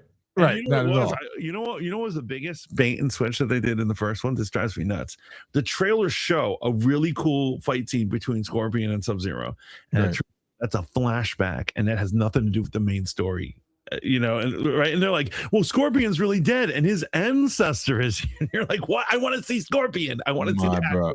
My guy. That I remember when we watched that live on stream, and it finally got to the Scorpio versus Sub-Zero at the end. Sub-Zero fight. Actually, I do enjoy how they tried to make Sub-Zero like this really imposing threat, and I was just He like, was cool. with that power set, he was cool. If I just want the real Scorpion there for it actually to be happening. That last fight scene. They had shown so much of it in the trailer that by the time it happened, I was like, there's nothing here. Whose fault is that, man? This one. I'll be seeing it by myself, so I don't have no annoying ass date in my ear. No, Bex, you're seeing it with us. It's all the old Spoon crew. You've been invited. We're all going to get together. We're all going to meet up in DC, and we're going to go watch it. Bro, I'm not, even the music. Like the first trailer, the snippet trailer, the fact that they had Wu-Tang Clan Ain't Nothing to F With playing like the audio, the instrumental, it's gonna be interesting. I'm really interested to hear what DT Dub and D have to say about this. It's actually gonna be another Mortal Kombat tournament on DT's channel. I believe he said in June, which your boy will be in. I don't know if you know, Mantis. I got eliminated early and then made it back. I remember that. I made it back. I made it back to like the third or second final. Huh? I know they're scared. They don't invite me to these things, but they're scared. These kids are scared to be taught how to play Mortal Kombat. And so I'm excited for it, man. I'm definitely gonna check it out. I'm not going in with any other expectations than like, let's have fun. I'm all about this. I'm all about this movie. This is good. Remember, I hated the first one. I gave it like 30% out of 100. I was so enraged. It was so bad. There's too much origin to it, right? Like, for instance, they kept trying to explain why people have powers, and they're like, there's this crystal that gives you a special power, an energy power. Whatever. Like, what the fuck? Just the martial artists who know magic, fucking throwing fireballs. Just do it. I'm here to see fights. Like we don't have to overthink this at all, man. Right. So question, and Shao Kahn. I love Shao Kahn. He looks so good. I love Raiden's wearing his Mortal Kombat 2 outfit. There's a lot of great things happening in this trailer. What do you think about Carl Urban playing an old Johnny Cage? I'm with it, man. I'm so with it, man, because Carl Urban, man, he has paid his dues. He is the guy you can trust to bring that type of energy to a character. You know what I'm saying? He's 100% that guy. I'm with it, man. I didn't think I would like it. When I heard it was announced, I was like, oh, he's not Johnny Cage. I'm into it right now. There's not a character he's played that I don't think I enjoy. Even in Riddick, I thought he was great as the Necromancer. Oh, yeah. No, absolutely. Oh, what the fuck is his name? Normally, I know that character's name. It escapes me right now. But yes, Riddick, he was good. Dredd, he was good. Yeah. Oh, he's obviously the boys. Yeah, great in the boys. So that's a keeper. That's what I'm saying. That's a keeper. Mandalorian Grogu. We'll see. Got things to prove. You don't care about God of War, do you? I don't. So I'm not against it. Trust me, I'm not a hater. It's not like I'm a hater. I can't remember the last one I played. No, you know what? Because I don't want to segue into something like that. Give me one sec. Excuse me. Sorry, folks. Because it's just going to turn into the whole wokey versus righty type of thing. So John Campea, I guess this is our last subject for tonight. John Campea has some ideas about this whole Paramount WB merger. And John Campea being your arch rival, you really hate this guy. And sometimes I don't understand why. I understand that why you hate him, but it's are you ready? You ready? Let me go over my thesis before we watch any videos, right? Right. So, first thing, like for instance, this is a fairly recent thing. Are you watch his channel regularly? Thank you, Bex. I used to. I don't watch as much as I used to. So you know that he has claimed that he's like, I have an inside man who let me read the script of Doomsday. Oh, I didn't know that. What his claim. So he believes him and that older guy who's his sidekick on his channel have read it. Right. And then every time there's a leak, what he just says is in the video, he goes, yeah, they're saying blah, blah, blah. I know the answer. and I cannot confirm or deny. That's very convenient that you're not allowed to tell us that you've read it all and you know all this. I do not believe he read shit. I think he has a script. Thank you for the bless you, by the way, Dex. I don't know if it's the script. I don't know if it's the script, man. Carl Urban plays Johnny Cage. Absolutely. Listen, Butcher is Johnny Cage. Yeah, Butcher is Johnny Cage. It's the perfect thing too. Let's. So let me. I'm gonna dismantle his bad take here, but first we got to see his bad take. Is this is that the thing that's waiting here? Yeah. Oh, there he is. All right, let's get him in full screen for Mantis. So I can see his it's a nerd ass. What's up, everybody? Welcome back to the channel. I'm, of course, John Campia, and we have some absolute madness going on in the industry today. If you haven't heard the news yet, and where have you been? The dust has finally settled on the most insane bidding war in Hollywood history. Paramount Skydance, led by David Ellison, has officially won the battle for Warner Brothers Discovery to the tune of $110 billion. Netflix is out, the Ellisons are in, and the entire landscape of the DC universe just completely shifted under our feet. Now, look, the big headline coming out of the Paramount camp today is that, according to the reports, Paramount wants to keep James Gunn. They want him to stay on as the architect of the DCU. But guys, I am telling you right now, I don't see it happening. I expect James Gunn is going to walk before this merger is even fully cleared of the regulatory hurdles. Today, we're going to talk about why Paramount wants him to stay, the massive political wall he's about to hit. Okay, so let's break it down in segments. Do you think Gunn is out? Yes or no? I don't. Okay, we'll keep going. I know you have a fully formed opinion on it, but I just wanted to see. And the 5 very specific reasons why the Gunn era of DC might be coming to a much earlier end than anybody expected. Let's start with the why. Why does Paramount want James Gunn to stay? Well, it's not rocket science. David Ellison is actually a smart guy, and he's a producer, and he's a tech-forward thinker, and he knows that the crown jewel of the Warner Brothers acquisition isn't just the back catalog of Harry Potter or Game of Thrones. It's the brand new DCU. Now, the reports are already circulating that the new Paramount Skydance leadership sees James Gunn's reboot. Go ahead. No, he's wrong. The crown jewel of Warner Brothers is Harry Potter. Because the DC, here's what it is. It at one time could have been DC, but DC has not really been super lucrative for them recently. No. Right. And so obviously the Snyderverse fizzled out with all these horrible, really bad projects. But I'm saying even Superman didn't make as much as Man of Steel. And Man of Steel was $2013. Oof. This is modern dollars with inflation. So, but it didn't make as much in the box office, which here's what it is. It's not tragic. They certainly made money, but it was not what they were expecting. They needed and wanted $1 billion film.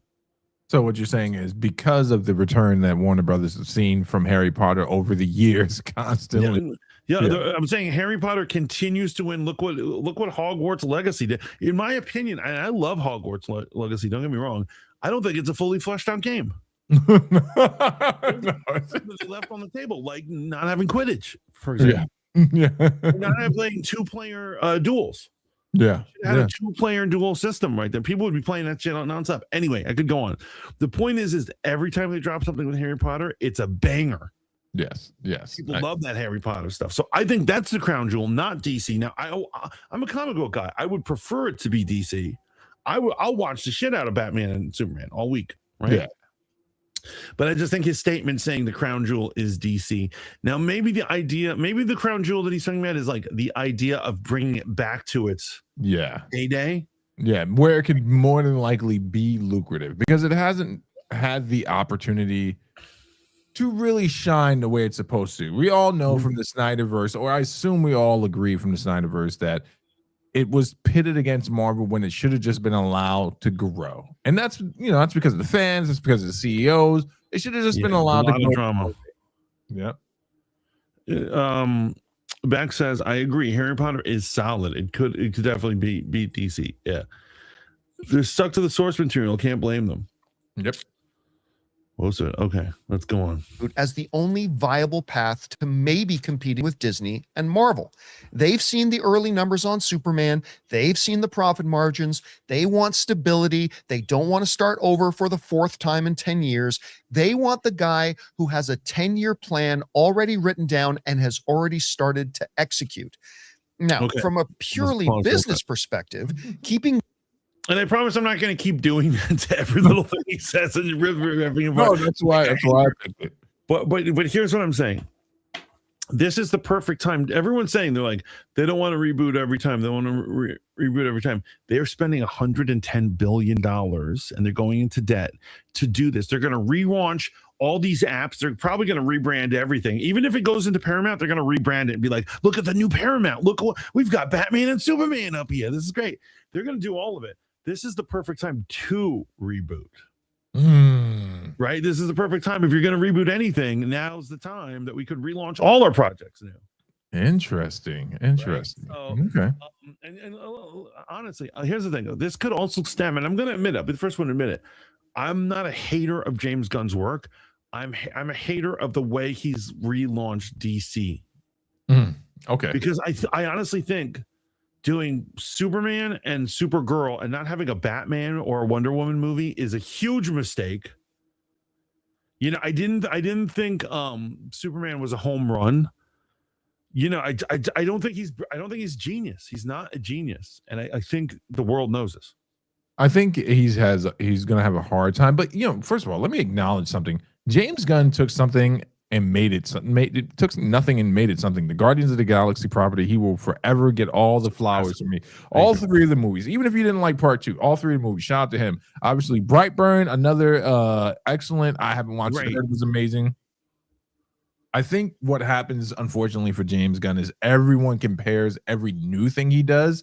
And obviously, we all love Suicide Squad 2 and the first season of Peacemaker. Didn't watch the second season, but everyone's going to compare everything he's doing to Guardians of the Galaxy. So the easy narrative is like, it just feels more like Guardians. And I'm like, no, he is bringing his James Gunn flair to it, which unfortunately is foundationally a lot of Guardian-esque type stuff. Right. Superman was good. I will give it that. I would give it an 8, right? But it wasn't anything that blew me away, right? I didn't become when I went to go see Man of Steel in the theater by myself because you bastards got to go see it down in the city and I got stuck doing husband stuff. Hi, babe. I mean, I got to do husband stuff.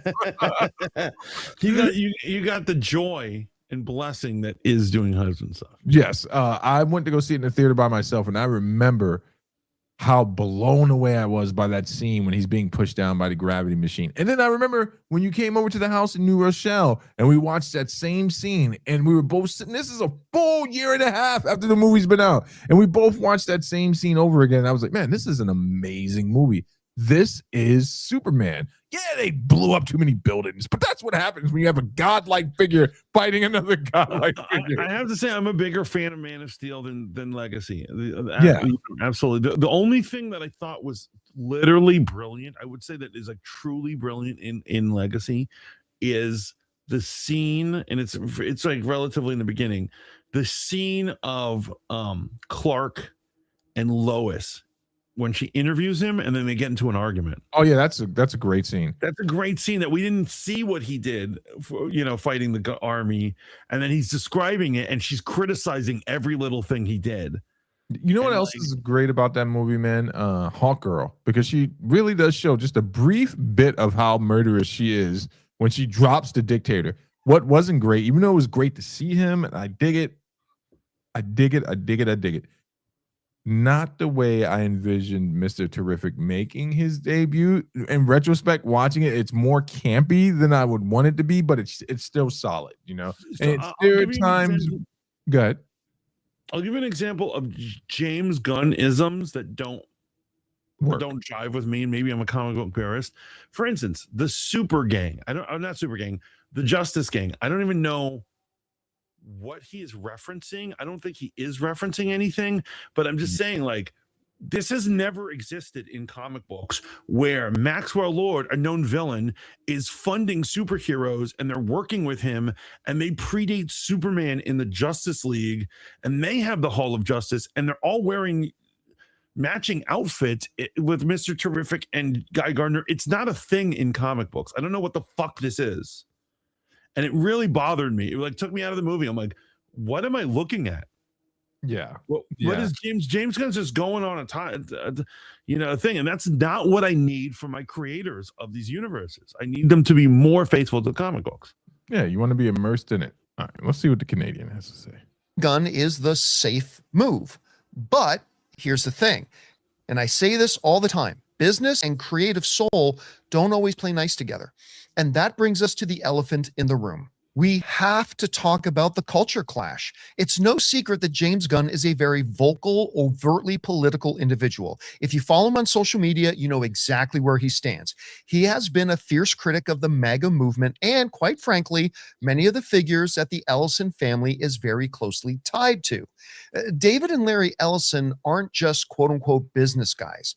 They are major players in the conservative political sphere. We've seen the reports from Variety and Bloomberg. There is a narrative that the new Paramount is going to be shifting towards a more quote-unquote mega-leaning content strategy. But James Gunn is the exact opposite of that branding. He is subversive, he's irreverent, and he is unapologetically progressive. Can you really see a world where James Gunn happily reports to a board of directors that represents everything he has publicly fought against? I don't care how many zeros are on the check. At a certain point, so this is a major part of my issue with his countdown, his belief on this. So James Gunn absolutely, without a doubt, is a company man. Now, here's what it is. He's a frat boy outside where he plays all these games and he's having wild parties and he's doing cocaine off a stripper's ass, right? That's James Gunn. However, he doesn't play around with his money. And I'll give you an example. Do you remember how he got brought into the Marvel? No. Josh Whedon. So when Josh Whedon was hired, he started recommending all these people, and the person he recommended was his boy, very good friend, James Gunn. James Gunn was a nobody before Whedon said, "Yo, you know who should direct Guardians of the Galaxy? This dude over here. I love this dude. He's great."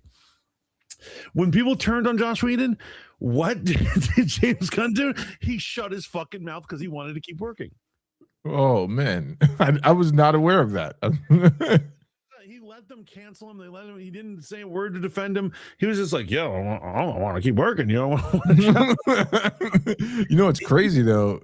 Proven it's true. I admit he's a hyper liberal. He's probably having his dog be gay married right now. That's how fucking liberal the dude is, right? But what I'm saying is, I think he still wants to get paid. And he's just because a conservative is his boss, I don't think he's going to say, "Oh, I'm ditching this guy." Because I'll show you the reasons, the fallacies in John Campion's argument as he goes along. But I'm telling you, I do not believe James Gunn is going to turn down all those zeros. Okay. Because he doesn't like MAGA. the creative friction becomes a wildfire. Gunn has already been fired once by a giant corporation for his past edgy humor. He knows how these corporate winds blow. But listen, don't get me wrong. It's not just about politics. There are 5 other major mechanical reasons why I expect James Gunn to hand in his keys by the time his contract expires in spring of 2027.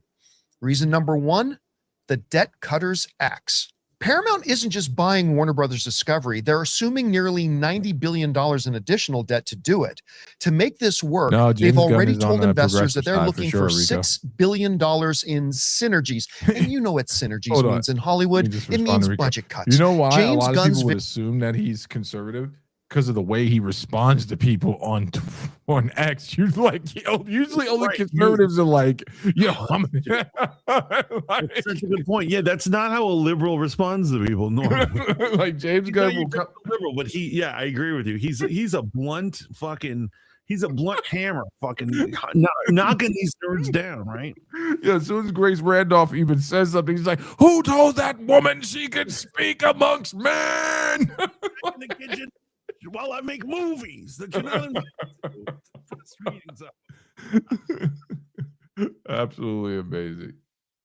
for the DCU is expensive. We're talking massive theatrical slates, high-end TV like lanterns, and a commitment to quality. If the Ellisons start telling Gunn he has to cut $50 million out of the next Supergirl movie or scale back the Super Films integration, Gunn is going to walk. He's not a cost cutter. He's a filmmaker. He's a world builder. Reason number 2. All I have to say, all I'm saying about that point right there is there's no evidence they're going to cut his budget. There's no evidence. Yeah. But also another thing is, let's say they do cut his budget. He could quit, but where's he going to go? So that's the part where I'm really interested to see. I believe it's reason number 4 or 5 to hear your thoughts on it. But I'm just saying, like, so they're not going to give him 200 million. They're going to give him 150, but he wants 200 million, so he's willing to quit his job. And they're saying he'll go to some other studio. Who else has that type of money? So we'll see. Did he get the money up front? That's what I'm saying. I'm like, pay me now. End Pay me of now. his creative autonomy. You see, right now, James Gunn and Peter Safran essentially have their own kingdom at DC Studios. Under David Zaslav, they had a direct line. But in the new Paramount Skydance structure, there's a whole new layer of tech-focused executives. Skydance is very into AI-driven recommendations and virtual production efficiencies. Gunn is a guy who likes his practical effects, his specific needle drops, and his creative freedom.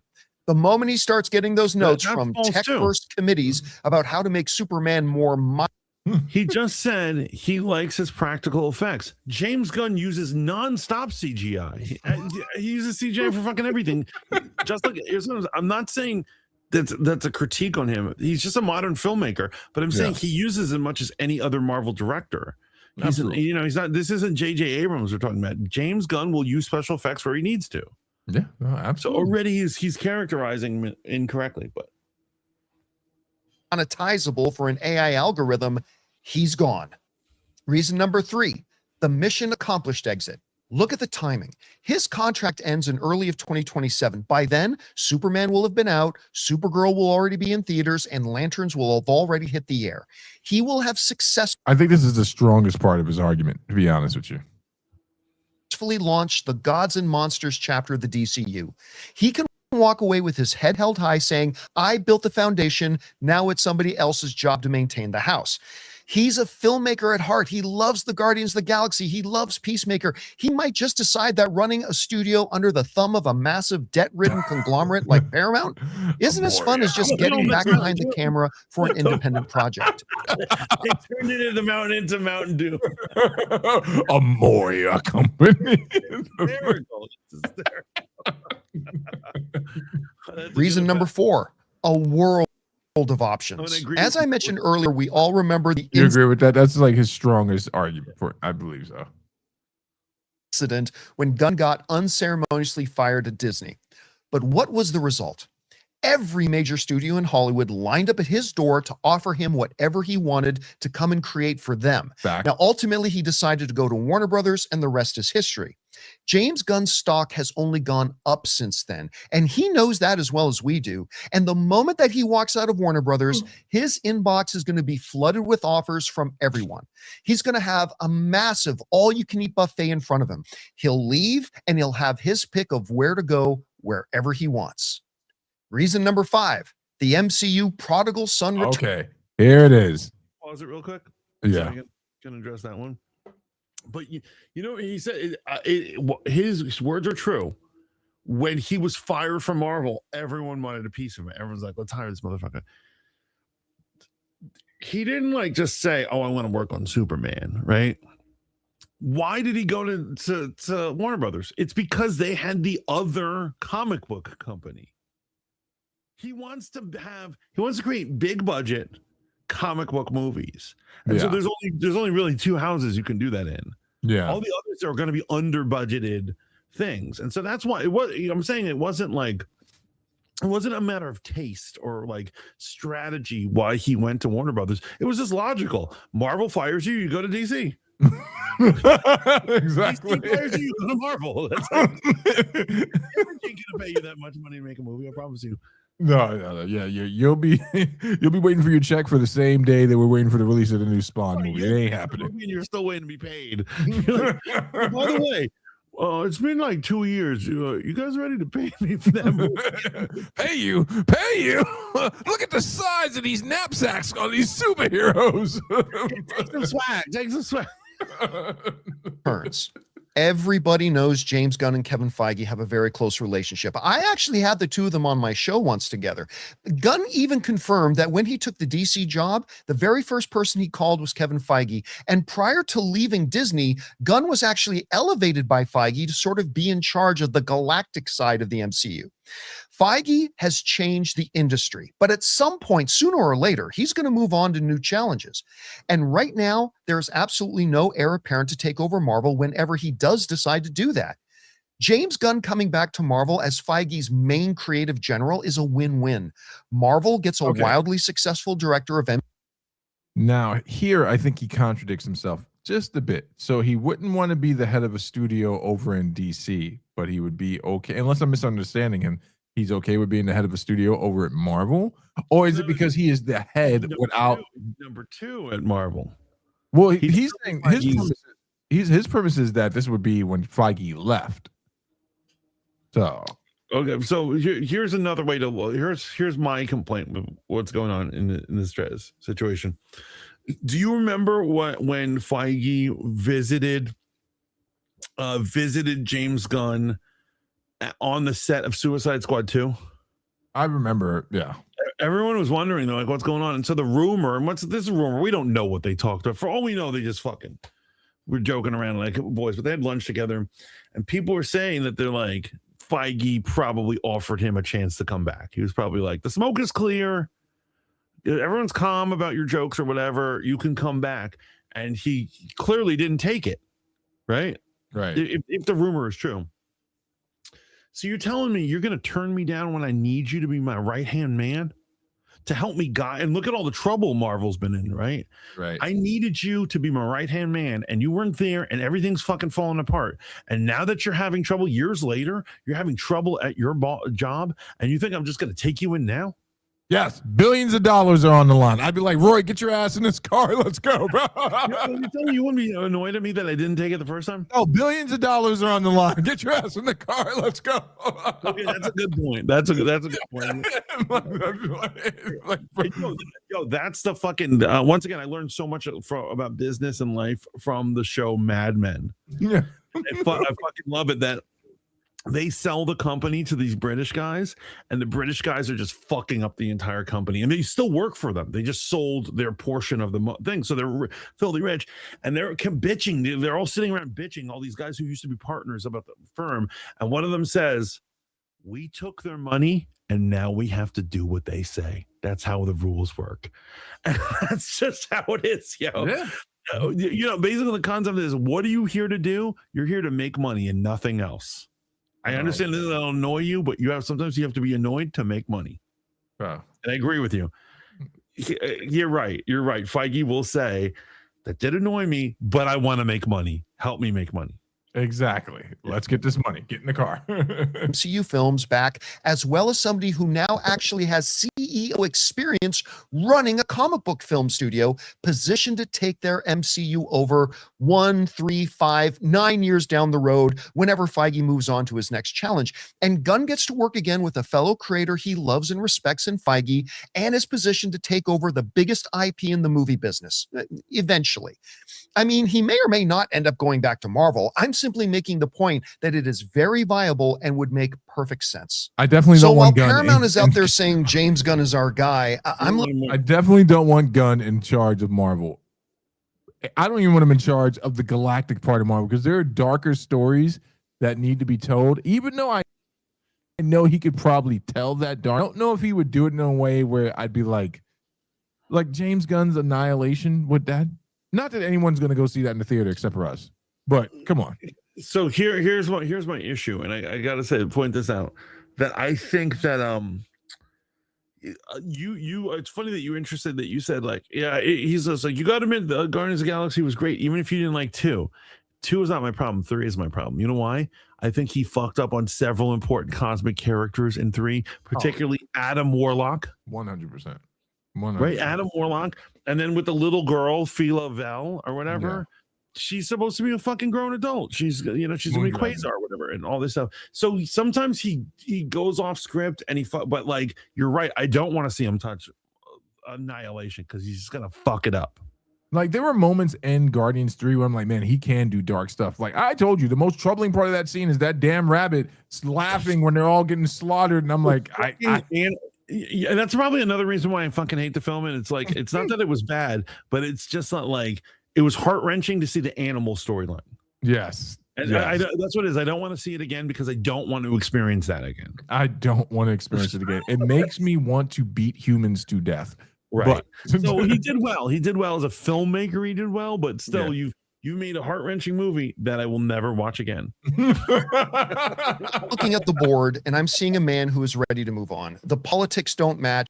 The corporate structure is shifting towards tech optimization, and financial pressure is going to be immense. And he's just going to have far too many other better options presenting themselves to him. But what do you guys think? Do you think James Gunn will stick it out for the sake of the DCU? Or do you agree with me that once that 2027 contract date hits, or maybe even sooner, he's moving on to greener, less corporate pastures? Less corporate. Jump into the comments and let me know. And listen, while you're here, make sure to hit the like button and subscribe to the channel. We've got a lot more to cover in It's all corporate. It's all corporate, but here's what I'm saying. We're done with this Canadian, right? Because here's all I'm saying. He is such a corporate guy, and I'll tell you, I'll point this out. There have been plenty of directors who worked with Marvel or DC, and they never got to work again because they didn't do well in the corporate setting. Right. But that's not James Gunn. James Gunn is always doing well in the corporate setting because he likes getting paid. 100%. 100%. And it's true that he has an indie image. Like he's like, I'm a rebel. Yeah, fuck right, bro. You're a corporate stooge. They tell them like, they'll be like, you know what? We want you to focus on Plastic Man. Can you make the DC universe about Plastic Man? He would do it. He would. Actually, he would jump all over Plastic Man. Pause. Because he's a funny character. Okay, I feel you on that. But you know what I'm saying? He's gonna follow orders because he wants to. Oh yeah. Well, folks, there it is. Another episode of Fanboy Modeling School. Over. You're so quick to try to end it. Almost as if you're 3 hours. 3 hours, bro. I'm not the one that's editing this. You got to edit it. I don't want to hear it. Well, I want to go another hour. Oh, boy. But here's what I'm saying. Real quick, I want to criticize. I want to fully analyze what's going on here. John Campia and all these YouTubers. Here's one thing the Fat Mantis did not do on his YouTube page, and I'm totally against it. Is these people try to act like they're predictors, like they understand. Yes.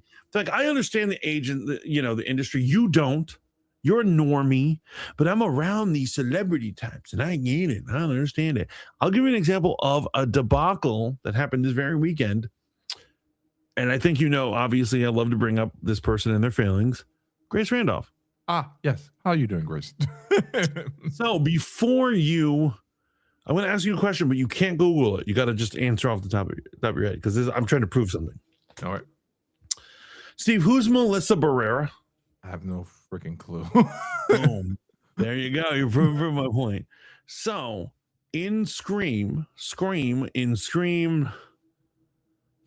and 6, instead of having Sydney in it, the main character Sydney, they went to two sisters. That's Jenna Ortega. We all know her. She plays Wednesday. And this other actress named Melissa Barrera, who plays her older sister, Spanish girl, Hispanic actress.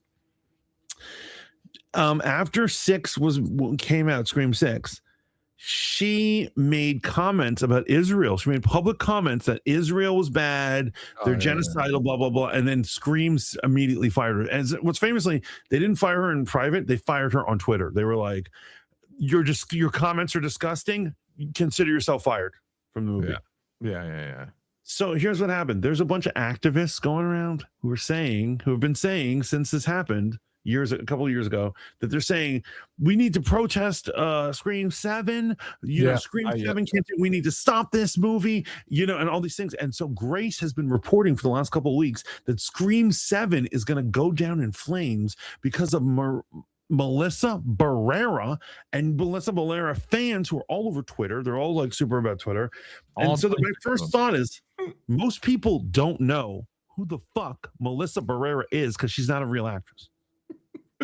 And you proved it. I asked you, if I asked you who Jenna Ortega was, I bet you would know who it was. But Yeah. you don't know who Melissa Barrera is because she's, No. if you look at her list of movies, it's almost nothing. She's in stuff, but she's nothing major, right? And so, and this is what it is, the activists, loudmouth activists, make it look like they're the majority, especially on Twitter. On Twitter, the loudmouths are always like, but I thought about it. I'm like, and you know what else? The average person is not. Beck said, "Child, is it Scream 7?" Yes, Baxter. They're still cranking them out. Just came out and so Grace Randolph, trying to be a predictor, claims that she's like, because I see on Twitter all these activists who are against Melissa or against the firing of Melissa Barrera, they're going to boycott Scream 7. And so Scream 7 premiered this weekend, and guess what happened? Made some money. It made the biggest opening the franchise has ever had. Wow.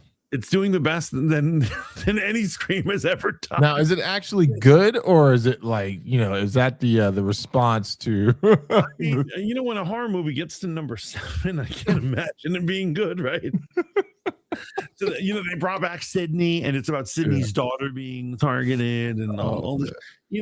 How good could it really be? The point is that this predictor, this supposed woman who understands the industry, Grace Randolph, was unable to predict the nature of humans, how we watch movies, how normies behave, and literally thought this movie would flop. She was predicting a flop because she listens to Twitter. See, that's what I'm talking about, man. You can't trust. You can't. But you know what? Whoa. I could see that. I didn't know it was going to do amazing. But I've been screaming this from the top of the. I remember our earliest episodes of Fanboy. I'd be like, bro, you know what I dislike the most? Predictions. But here's the thing: the difference. I think there's a difference between Campia and Grace, and I want to point out this clear difference. Campia is TV. Who's on YouTube, right? He has done the independent route. And I think there's still, that's what I respect about him most, is that, like, from Collider, he's a survivor, man. He is a survivor, and he will. He's James Gunn. Yeah. He's James Gunn. Yeah. He makes sure he's employed. Well, all the motherfuckers, we're going to the bread lines, and we're like, "Campy, are you coming?" He's like, "No, I gotta have a meeting with these guys over here." He makes sure at the end of the day he's got a job. They had a long-standing feud. Well, she had a long-standing feud with him. She called him insinuated he was an industry plant. Downright said it too, I believe. I remember that. He basically said, "Who's this crazy B word over here?" That was his response. He's like, "What?" That's another thing. She doesn't do well with others. But the point is that all these people want to predict all this shit. They're always predicting shit. Remember, don't get me started on her predictions. Her predictions are all over the place. It's horrible. With the Mandalorian, for instance, all these things. What it is I've done any day now he's gonna walk off the set. Any day now. He's such an enemy. My favorite was behind the scenes, when people were posting behind the scenes, and it's him with his helmet off, and he's with producers and writers, and he's like laughing with them. He looks like he's their family and shit. Her predictions were horrible, but what I'm saying is all these YouTube insiders, I know better. I know the Hollywood industry. You don't know shit. No. Yo, Grace is somebody who told us that there was going to be a Justice League 3 and 4. Yeah. That once Snyder was back, she said there's going to be a Justice League 3 and 4. Oh, it's funny you brought that up. Tyron Magnus was just reporting on an article that was released. I like Tyron because at least he's right size. He is a Snyder supporter. Like, he supports Snyder. Yes. So he believes all these rumors about Snyder, right? So yeah. Well, he said, he's like, these aren't substantiated, but he would be very happy if the Snyderverse was restored today. Like, he would, or even if it was like, I think he was really looking forward to the option of Netflix, because there would have been an option where Netflix would have probably greenlit an alternate, and that would have made James Gunn walk. If they went to Netflix, right, and they said, James, you're still going to be in charge, but we're going to give Zach his thing, I think that might have been the thing. James Gunn was like, all right, I have nothing against Zack Snyder. We did an episode of South Park together, but this is quality control here. And I'm not going to have too many parallel universes. The rumor that Snyder was going to make a trilogy of Ben Affleck Batman movies, I actually love that. Yeah. Actually, that's the movie that will haunt us. That we never got a Ben Affleck. I think it was going to be amazing. I think it was going to be amazing. And I would, and actually think normally I think here's what it is. I like Snyder as a big picture guy. I don't love him as a director. Justice League was good despite him, right? But I actually think his epic gritty darkness would actually do good for Batman. Yeah, no, absolutely. I think Ben Affleck writing and directing Batman would have been good for Batman. Oh my God. But here we are with Robert Pattinson running around. Yeah. Oh God. Yo, actually, here's the thing. Here's the summation of what we're talking about. Whoever gets it, now we know it's not Netflix anymore, but so it's the Ellisons. This gives us a chance to get a reboot on anything we don't like. Maybe they'll cancel the Batman. Maybe they'll realize that didn't make a lot of money either, and they're like, "Fuck you." Didn't that make $1 billion? No, it didn't. It made $700 million. Oh, wow. Yeah. And Superman made $600 million in the $600 million range, and so neither of these are doing amazing. This is how bad Warner Brothers has handled their own thing, because there used to be a time where Batman would always consistently get $1 billion. Yeah, now it's like it ain't happening. It ain't happening, my brother. It's not. They could do anything. They could hire him back. They could get totally new blood to start up the DCE. We just simply don't know. This might be a good place to be.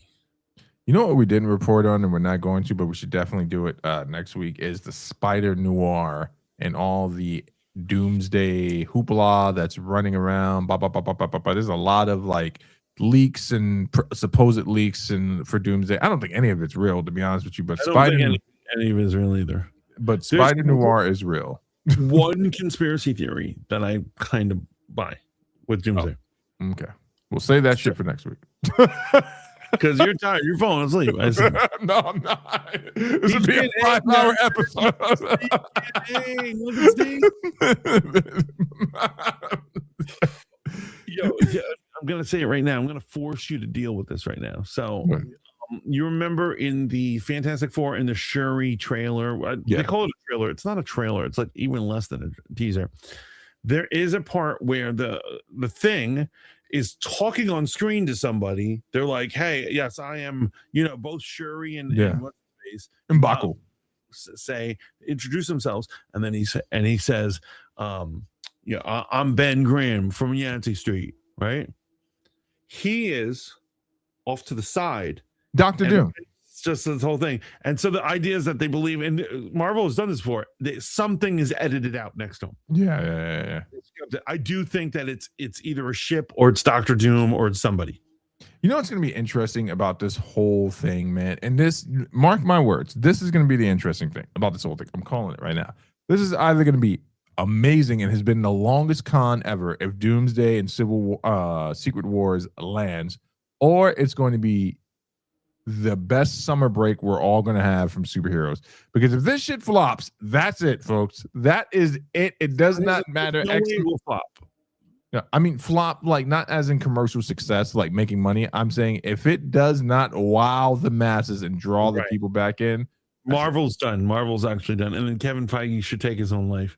Can we cut on that? This is live. This is live. Kevin Feige's in the audience. Kevin, I didn't mean that came out like wrong. You have so much to live for. Billion. The point is that yes, their entire careers are all hinging on this movie.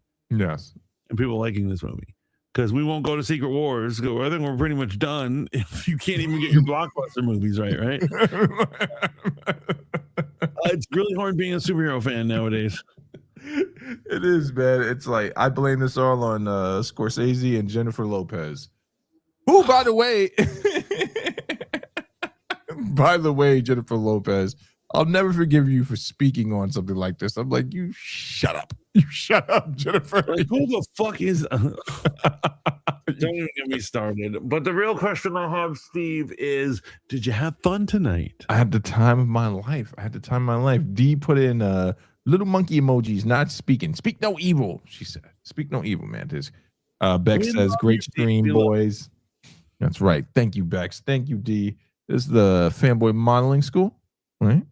Have we officially switched to Mondays? What are your thoughts on that? We might as well just go for Mondays. Yeah. 2 Mondays. Here's what it is. It is crazy that we hit up every day of the week. However, we've been streaming nonstop, 5 or 6 years at this point. So we might as well, if we're going to be consistent, we should have a day. Let's make it Mondays. Let's make it Monday. Let's make it Mondays, man. Love it, brother. Yo, thank you for stopping in. Guys, this is the Fat Mantis with the Fanboy Modeling School, courtesy of Riz Radio. You can catch us at rizradio.com, live 365, or wherever digital radio is found. Steve, would you like to promote yourself? Where can they find you? What's up? Everywhere and anywhere on rizradio.com. Still working out the new nights, but Sundays and Tuesdays, as it were, right now. So we'll probably go back to Sundays and Tuesdays for Mic Check. Your curmudgeon of hip hop is always there for you to make sure you're right sized. You know what? We're doing, at Riz Radio, we're doing rebranding. Curmudgeon of hip hop is gonna be a thing. One day Charlemagne the God is gonna be talking. He's like, well, I was listening to the curmudgeon of hip hop the other day. Like, who do these people think they are? That's right. And I said, you people. You said these people. Oh man, I'll catch you guys around the bed. This is a Fanboy Modeling School signing off. Ciao for now. Bye. Peace.